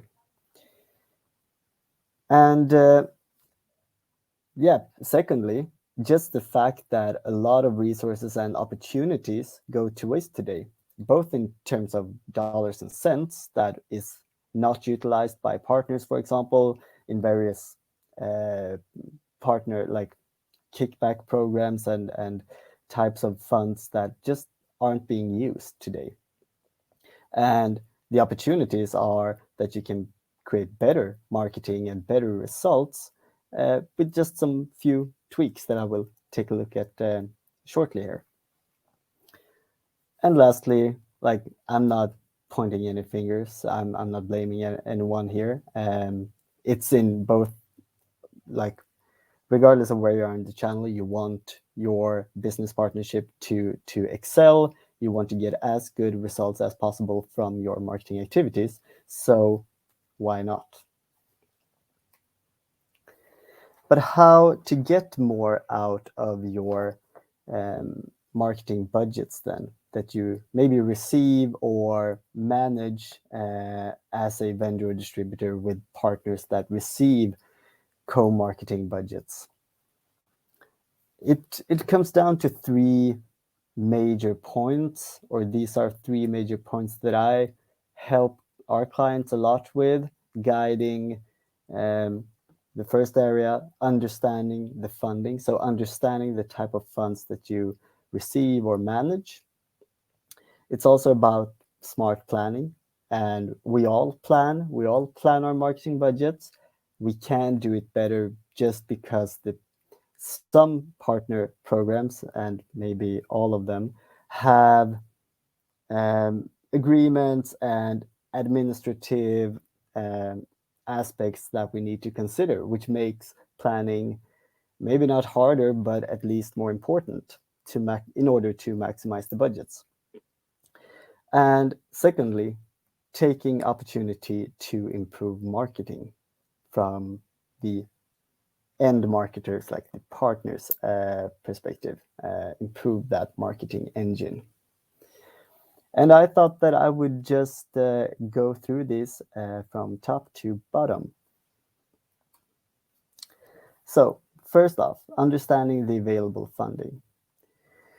There are quite a lot to this point, of course, and again, the exact type of funding and the framework that your partner marketing program operates in is, of course, very different. But there are some key points that's generic or general advice. So first of all, I think a l- I see it time and time again that either, yeah, again, I'm not blaming anyone, but both vendors, distributors, and partners do this, that they don't have enough foresight in order to spend the marketing budgets efficiently. Um, and sometimes it's a lack of awareness from the receiving end of the marketing budgets. Sometimes it's from the vendor or distributor side of things, not having clear guidelines on how much money will come in 6 months or something. But the more foresight around partner funds, the better. And um, it allows the partner for better long-term planning. The receiving end, at least, you can plan better once when you know what you have to work with. And one thing is the actual like time, the foresight, knowing what type of funding, what the amount of funding you will be getting or needing to put in. Um, and the other part of it is also to understand the type of funding, because we work, as Jacob mentioned, with the largest players in B2B tech, and smaller ones as well. But in many partner programs, there's a lot of different types of funding. It's based on so many different things, and I understand that it's hard to know like the exact amount that you will be getting within the coming 24 months. But I still think that there's an area of improvement on the on yeah both vendor, distributor, and partner side of things to understand what type of available funds there is. So maybe it's kickback based on your um, previous revenue or sales for a specific partner. Understanding all pockets, budget pockets that you have, uh, makes it much easier to plan as well. And I think it's a necessity. And some people may think that this is a given, but I also know that it's very hard as a partner marketing manager or alliance manager to understand exactly all types of available funds. But I can definitely recommend to deep dive into that to understand that.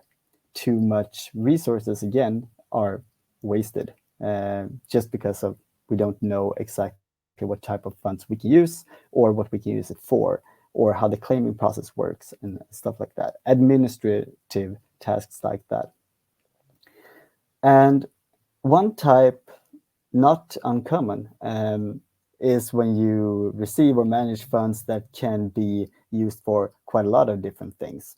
Maybe going to events or creating sales material or running marketing campaigns.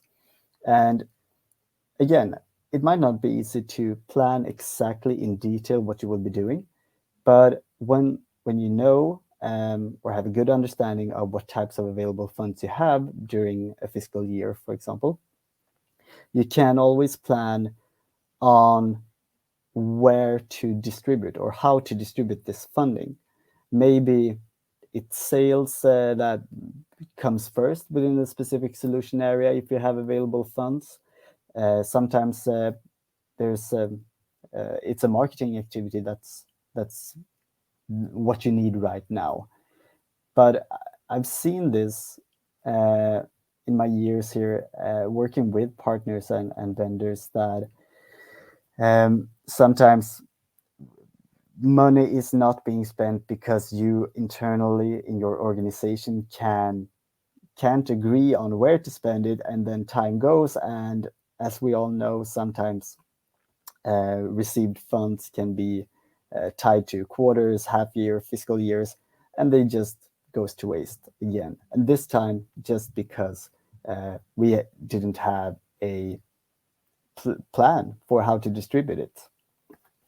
So that's also something more actionable that you can start doing right now, like talk to who has the mandate to make these decisions, for example.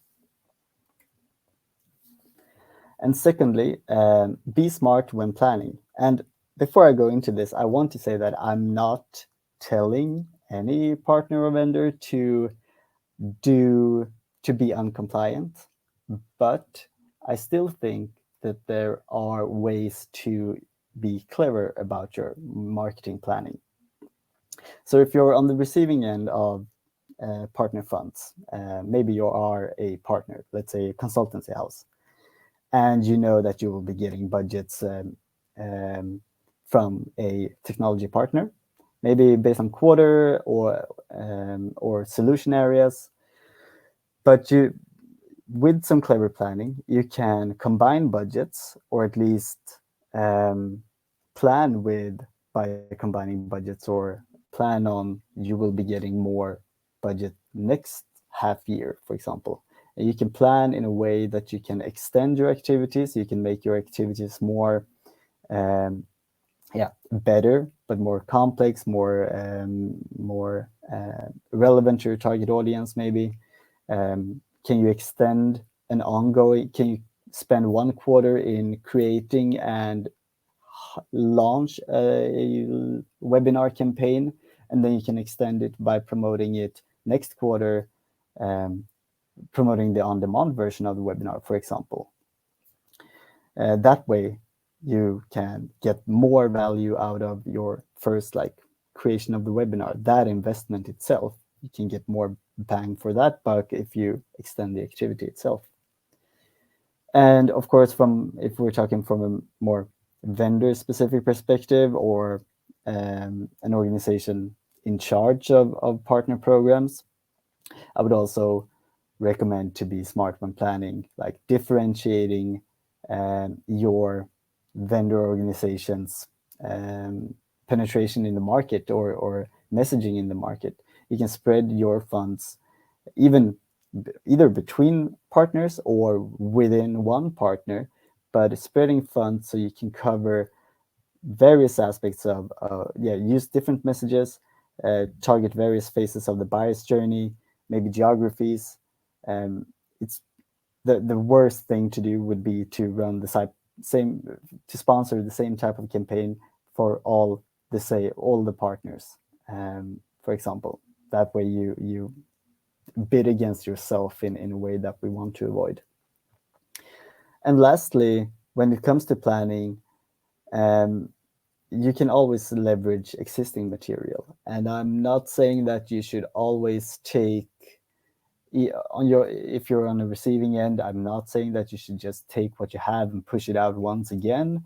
I'm not either saying that we should take everything that our vendor can provide in terms of content and then just push it out.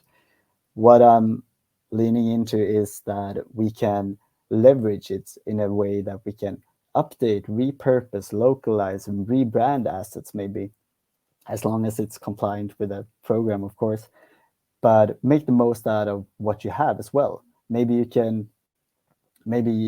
your technology partner can provide blog posts or articles, but maybe you want to put your own spin to it. Maybe you want to update it to be more relevant for a specific buyer persona or geography, or just update it because it's been a while since it was created the first time. And lastly, the third big advice in this presentation is to build a great marketing engine piece by piece.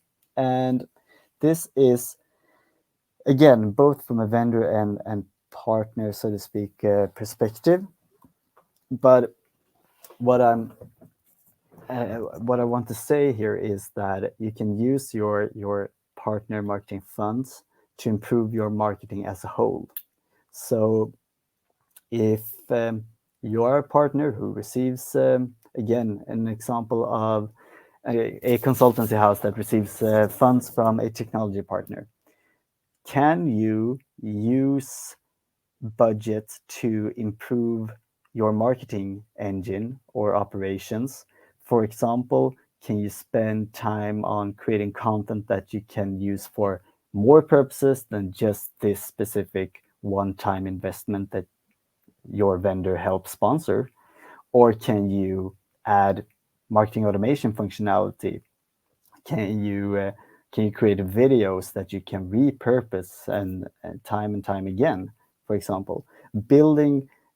Spending yeah, being smart with your budgets, building up your marketing engine piece by piece can really help your overall marketing operations in the long run. And the same as creating or improving piece by piece, you can also have scalability and repeatability in mind when you plan your co-marketing activities. So if we do a webinar campaign around vendor A, can we reuse workflows or campaign structures or just internal work processes to for a campaign for another vendor? Like, that is a great way to get the most out of your marketing budget, because you kind of build that, you improve your marketing operations. And it sounds like I'm on the receiving end, the partner side here, but what's important to have in mind as well is that this is in everyone's interest. I've spoken to a lot of channel managers throughout the years that's like they feel their partners are lacking important parts of a good marketing operations. Maybe they don't have that set up in their marketing automation system, or they have too few content assets to repurpose and leverage on their website. Maybe they haven't put the time and effort to optimize the website in a long time.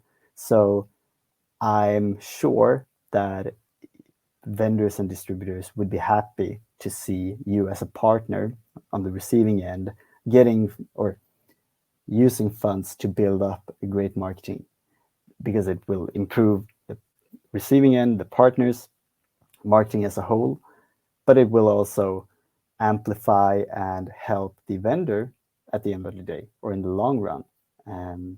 So that's also something to have in mind here. And you can, ideally, you would talk openly with your partner about this. Like, we are trying to achieve this. We want to improve our marketing operations in this direction, and we would plan to spend a little bit of this co-marketing funds on this. And from my experience, the channel manager would be happy to hear that.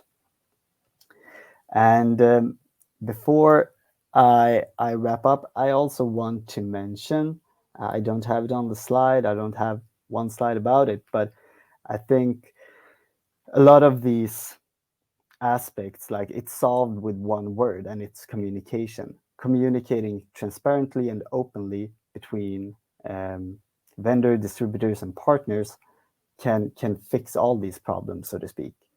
Talk about what types of funds, have recurring meetings where you explain and educate each other on, maybe it's hard to get access to a type of funding, or maybe a partner doesn't know that it exists. Like, close communication, and communicate what you're trying to achieve with your marketing operations as well. If you're a partner on the receiving end of co-marketing funds, tell the channel manager or your vendor or distributor that you want to achieve great things with your marketing, both today and in the long run.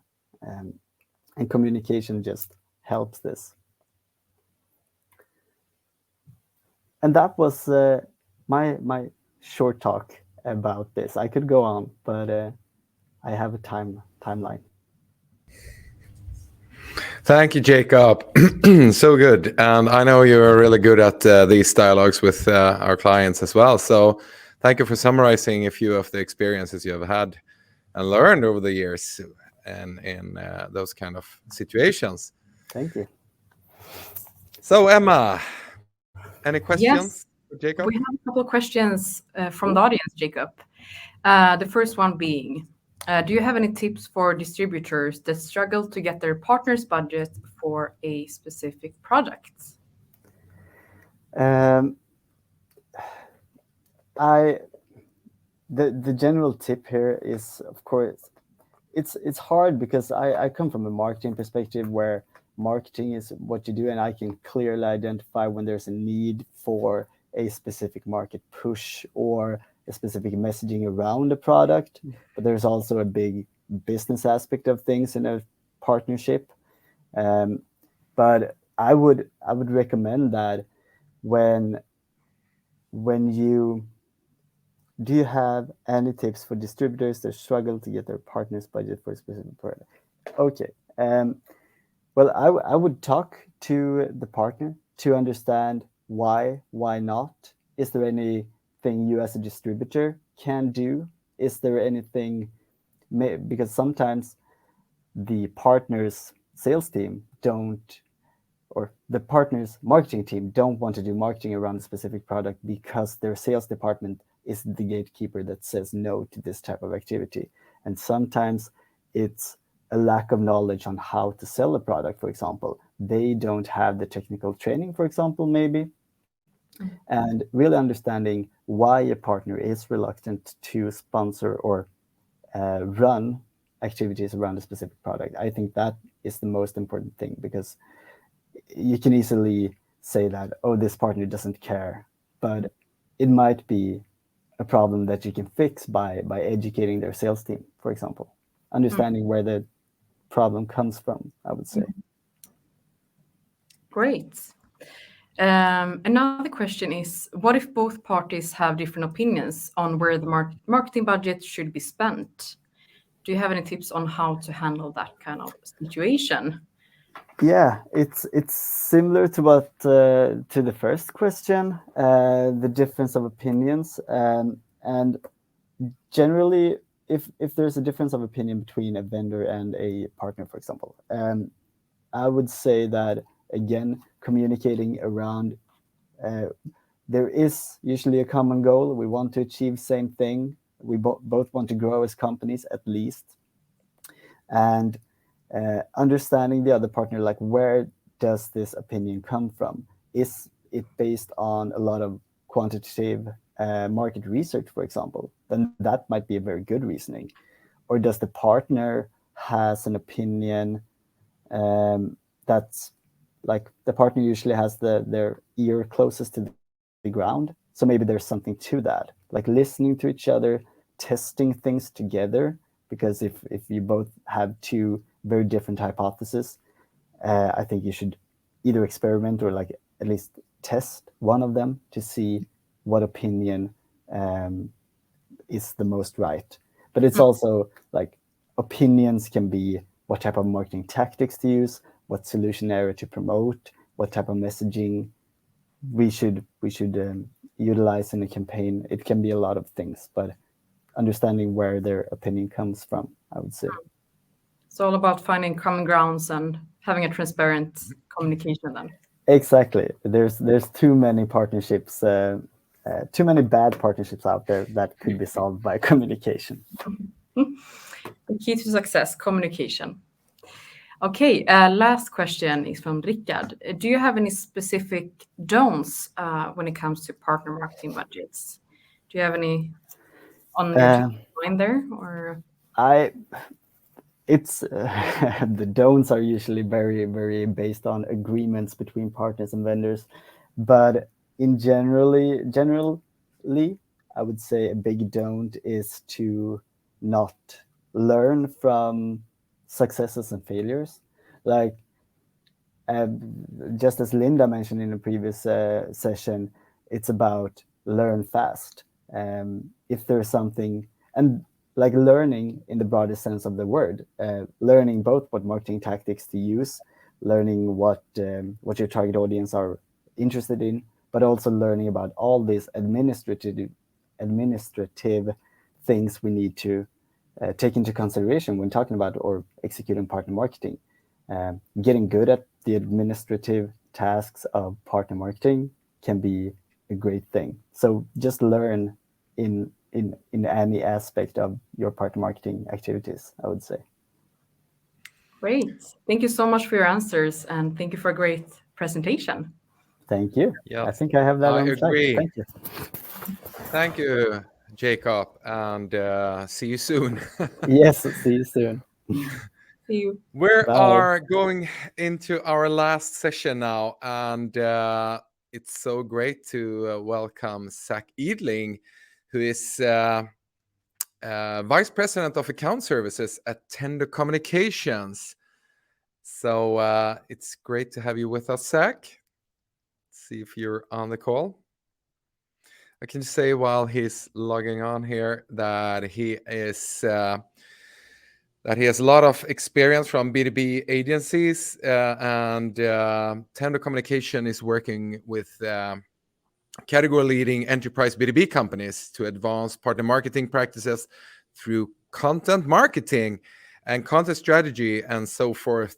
And hi, Zach. So good to have you with us here. Thanks for having me. Yeah, awesome. And how are things going in LA, where I think you're based, isn't it?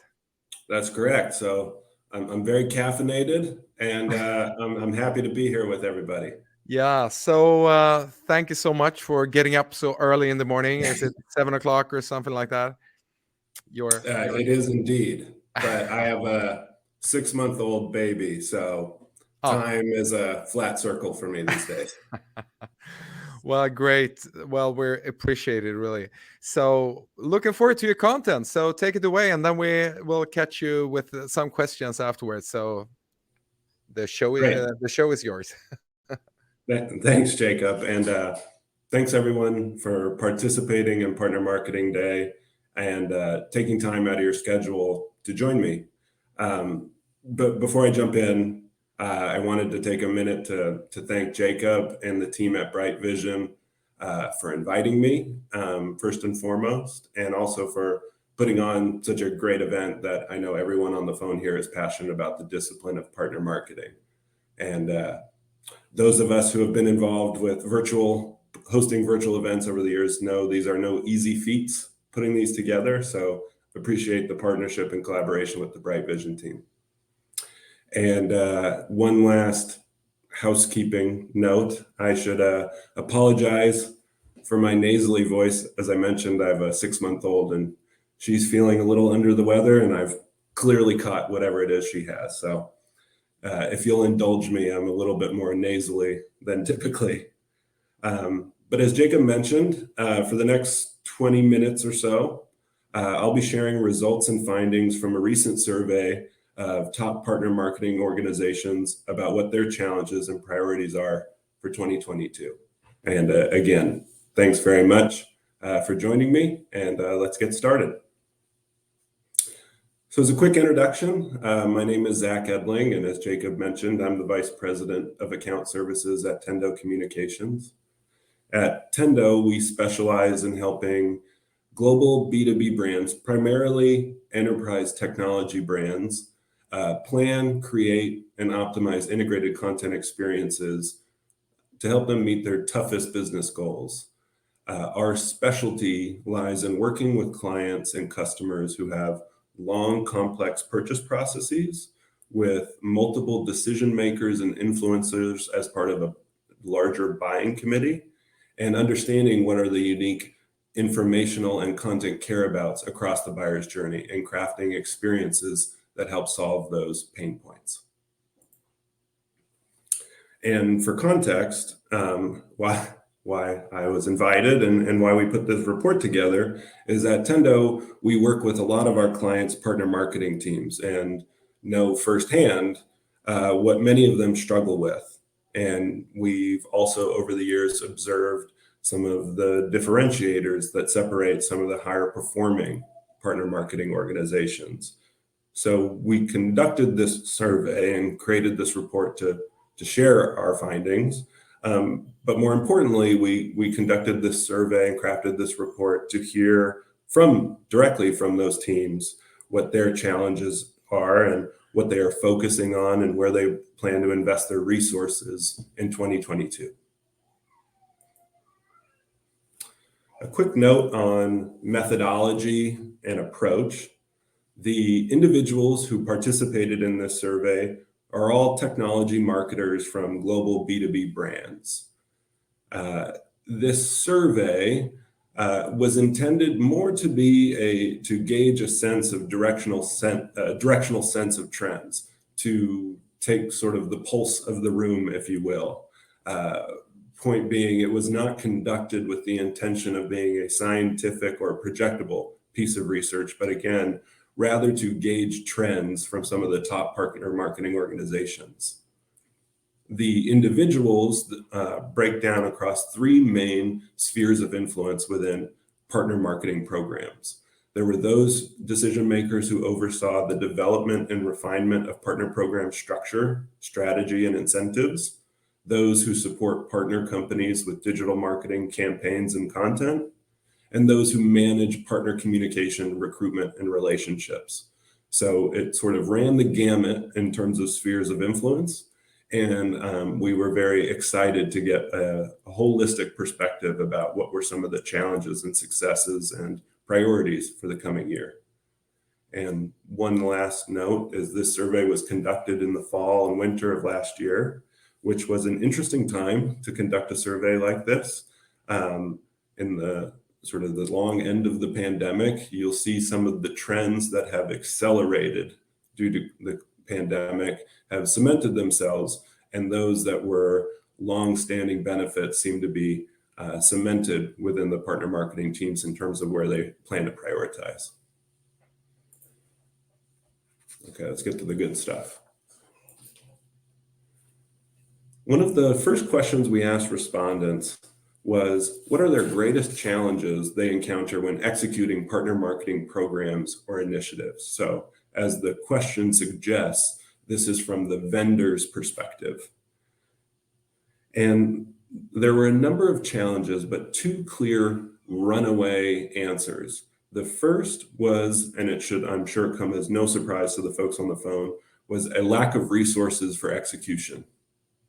The second most popular response was a difficulty in obtaining data to measure success, which in our experience is a bit ironic because we know that partner programs tend to generate a mountain of data. The catch is that a lot of that data comes at different intervals. It comes from different systems and oftentimes is incomplete or inaccurate, or it doesn't necessarily provide a clear or holistic view of the partner or the channel performance as a whole. In other words, it's not so much that partners have a lack of data as much as it is they have a lack of actionable insights from that data. The greatest challenge, though, was the lack of resources. And this was the answer we suspected would be most popular amongst responses when we developed the survey. But even though, and this is something that we've talked with our clients over the years, is even though at most B2B companies, partners generate a significant amount of revenue, at times 100% of the revenue derives from the channel, partner marketing teams tend to be traditionally underinvested compared to their customer-facing cohorts. As a result, partner marketing teams need to make strategic decisions about how they allocate resources. What this means in practice is you have to gauge the initiatives and strategies and tactics you're going to employ on a scale of impact to effort or effort to impact. You have to be able to figure out how can you scale a great digital experience and a great partner experience for the most amount of partners while understanding that there are a select few that are going to be most impactful to the business. So it's not about prioritizing certain partners at the expense of others, but rather where can you scale certain initiatives to cover the broadest amount of partners while providing more of a white glove service to your most important and strategic alliance partners. We asked this as a follow-on, we asked decision makers the same question. Those who oversee, again, different facets of partner marketing, what do they perceive as their biggest challenges? And while they agreed that obtaining data and working with limited resources were indeed struggles, they also ranked getting partner attention as a major challenge. Again, something at Tendo we see as a constant challenge with our clients. Too often vendors overwhelm partners with communications, and oftentimes those communications contain information that is either not relevant or to a partner's role or focus. And as a result, partners are don't get properly trained, or they do not fully engage with your program. And our clients who are marketing to partners, more often than not, they're trying with the best of intentions to get their partners to get the most out of their relationship with their vendor. From access to rebates, understanding the requirements to achieve certain incentives, really critical information that is not marketing fluff per se, but rather critical information to help them evolve and grow their relationship with the vendor. But when a partner is inundated with the sheer volume of information, oftentimes it gets drowned out in this sea of sameness. So now we wanted to see from respondents what they perceived as working well. And so we asked folks, which elements of your partner marketing program have been successful during the past 12 months? And it's no surprise, as you can see from the answers here, that digital strategies and tactics are the most effective way to engage partners. Virtual events and webinars and digital content assets were the leading responses. And again, this isn't necessarily something that should come as a great surprise. Since the start of the pandemic, people's appetite for digital content has skyrocketed, and vendors need to produce more content to continually educate and support their partners and help partners engage prospects at every stage of the buyer's journey.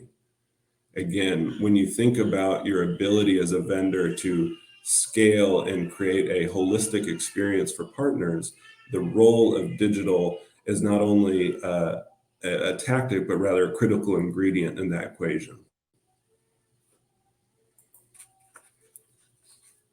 We also asked decision makers the same question. How do they view success? What do they view as working well? And from their perspective, they concurred that digital tactics and strategies were their greatest successes. Taking a step back though, none of these tactics are candidates to be invested solely in them. In other words, you wouldn't invest in just one of these tactics. In fact, it would be a mistake. You're probably investing significant resources in all of these tactics. Thus, the more profound question isn't necessarily what to invest in, but rather how do you get the greatest return from these individual tactics and strategies? And in our experience, the answer is not to consider or think of these as individual tactics and silos, but rather to consider all of these channels and all of these touch points as part of a holistic experience you're crafting for partners. Vendors must leverage all of these channels and tactics to create content experiences that put partner needs and partner goals first and the value of their program clear.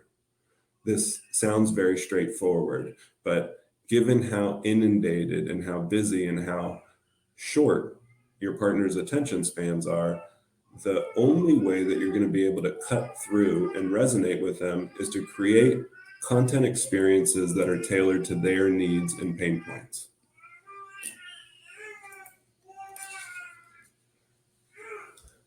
In response to these challenges and successes, we asked survey respondents to identify the tactics and activities they plan to prioritize in 2022. And again, their results were clear. Content development is the top priority. And this correlates to a larger B2B trend, something we've already touched on a bit earlier, that digital content consumption has increased in large part because people want to self-educate or self-guide their own experience or self-guide their own journey as much as possible before they reach out and contact a vendor, a sales rep, a customer service, or partner alliance manager. I want to be able to get as much information as I can on my own before I pick up the phone and talk to another human. And successful vendors understand this, and they want to create a wealth of content that their partners can customize and share with prospects. The better able you can arm your partners to execute their own campaigns with prospects, the more each partner will get out of their relationship and more loyalty you will ascribe to your brand.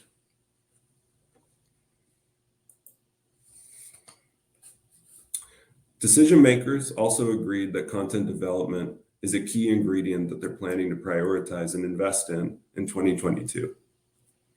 One of the interesting findings in this particular question was the popularity of the response of partner training as a critical tactic that vendors are planning to invest in 2022. And we've seen this increasingly so with our clients over the past 6, 12, 18 months. And while it's always a good idea to invest in your partners, it's becoming more critical as the relationships between vendors and partners evolves. As business models are evolving and as partner programs are expanding to include a wider range of partner types, from traditional resellers and distributors to system integrators, software developers, managed service providers, the kinds of training is going to vary by partner type. And the most effective vendors are tailoring their partner training content to meet the needs of this more diverse ecosystem.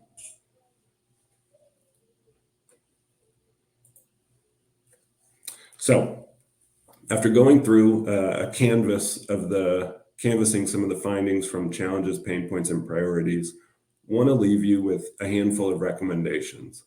This is the part of the presentation where we say, if you've heard nothing else, this is what I'd like to leave you with. Our report highlights 4 practices to navigating partner marketing challenges. The first practice is to define clear priorities and invest in them. It sounds simple enough, but it's better to do a few things well as opposed to taking a mile-wide, inch-deep approach. And we recognize that it is a necessity for partner programs to evolve as business objectives shift. New leadership administrations will come in and priorities will similarly adjust.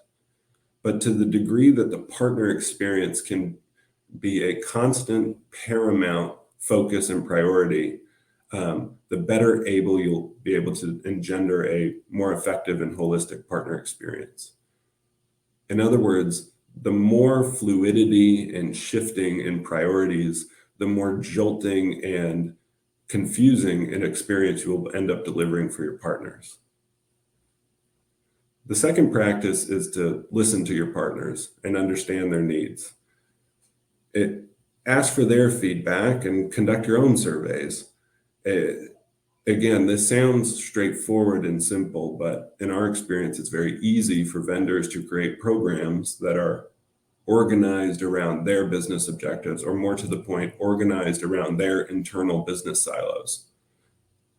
It's much more difficult, in other words, to create a partner program that's crafted around your partner's needs and goals. If you understand and listen to if you listen to your partner and then understand what their informational or transactional needs are, and then craft an experience that is shaped around those informational needs and careabouts, you will provide a better experience for partners. The simplest way to say this is that the vendors who are the easiest to do business with will do more business with their partners, which segues into the third practice, which is improving the overall digital experience for partners. Once you've listened to them and documented those informational and transactional needs, you'll be better equipped to deliver an experience that, again, is intuitive and relative to partners. The more seamless of a digital experience you're able to provide to partners, the better able you'll be to do more business with them and the more positive experience they'll have with your brand. All of this depends on investing in your partner portal or platform, which is the fourth and final practice. This is where your partners engage and transact with you. So if these digital properties aren't aligned, if they aren't making your partners' lives easier, if you're not helping them become better at their job or making it easier for them to transact with you, then you should be investing your resources to resolve these pain points. In short, if you align your partner program with your partner's business objectives, you'll end up increasing participation in driving adoption and eventually growing revenue through your channel. And lastly, I'd like to leave you with 3 content best practices for partner marketers.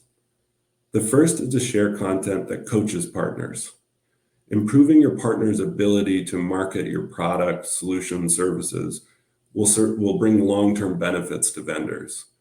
We've seen our clients have great success crafting ongoing training and curriculum focused on improving the digital marketing skills of their partners through a variety of channels, whether that's ongoing newsletters, news hubs, a direct communication that partners can learn to depend on over time to help scale and improve their digital marketing skills.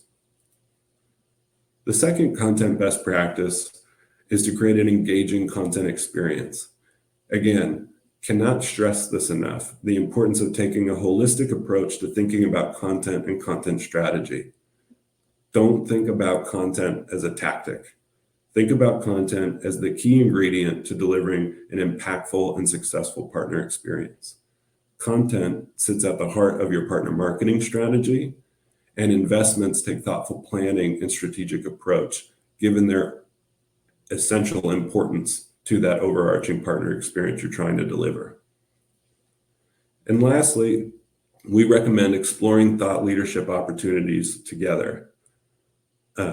Co-marketing with your partners, whether that's through content campaigns or single thought leadership assets, is a great way not only to drive engagement and partnership with said partners, but given your partners are on the front line with their customers, they are more equipped to share customer success stories and understand customer pain points and needs in detail. And those two ingredients are the gold standard to creating engaging and impactful content. So the more able vendors are able to, forgive the pun, partner with their partners on thought leadership content, again, the greater adoption and loyalty they'll endeavor with their partner program.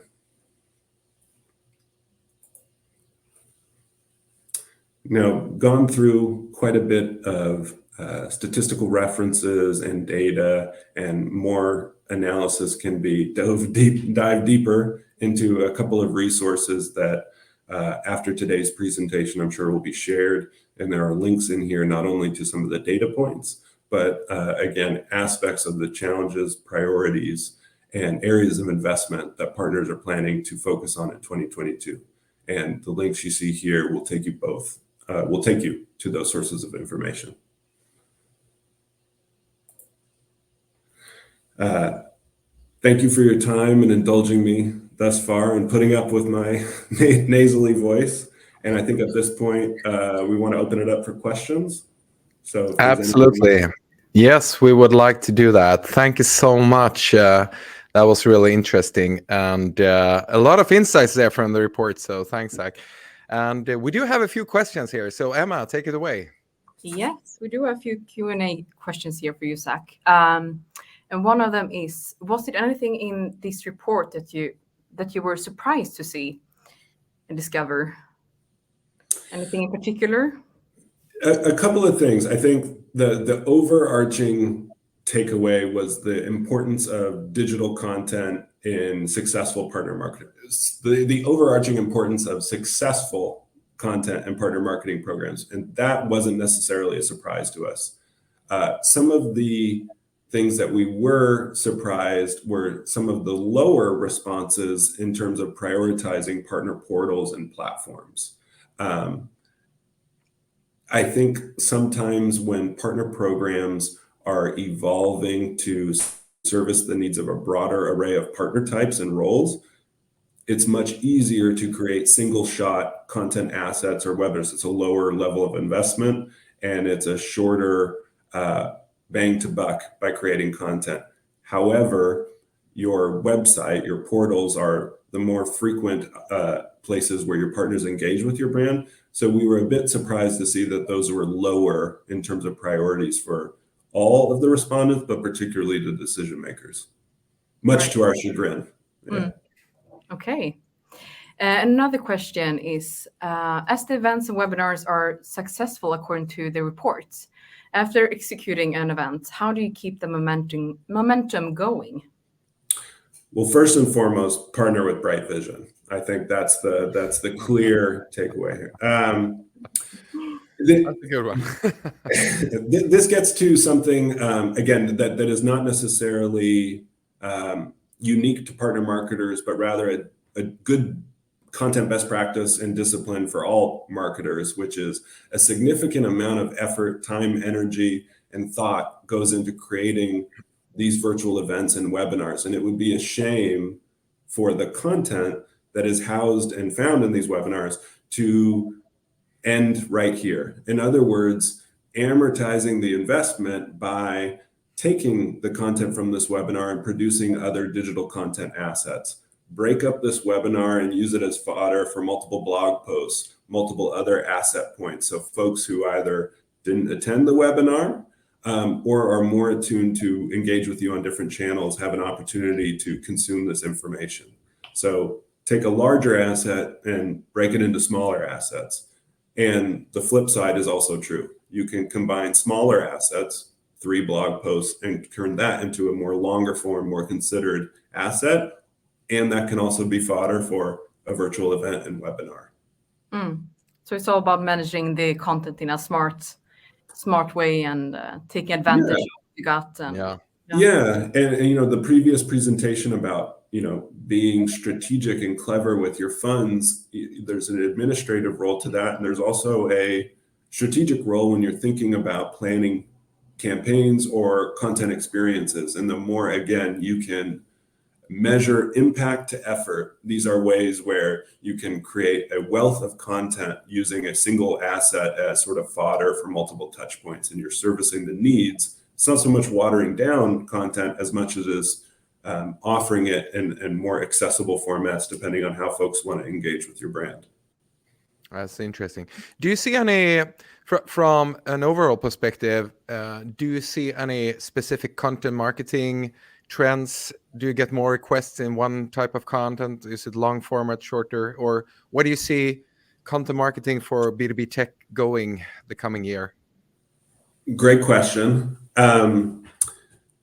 We get requests, given our services sort of break down between more digital marketing support and content marketing support. From a content creation or an editorial, oftentimes folks need to scale their content production teams. And it's usually a mix of ongoing, sort of always on editorial programs, which typically take the form in more often than not shorter form asset, blog posts, things like this. However, there are those big bets where they either align to strategic campaigns or strategic plays, and those take more of a campaign mindset around sort of an anchor asset with drive to and amplification and derivative content on the back end. On the digital side, a lot of our clients, particularly our partner or marketing clients, come to us to help revamp or optimize their websites or portals. And I think this is because, again, the critical importance of those channels to your overall partner experience. Oftentimes, those are not necessarily constructed with your partner's needs first and foremost. So from a digital standpoint, the experience you're providing, from how folks navigate through that digital property to how difficult or easy it is for them to accomplish those tasks, oftentimes we're brought in to sort of, again, help our clients take a step back and think about their partner's needs first, and then construct a digital experience for those partners that puts those needs and goals above sort of the vendor. Wow, great. Interesting. Very interesting to hear. So awesome there. Also have another question. Do you like your Peloton in the background?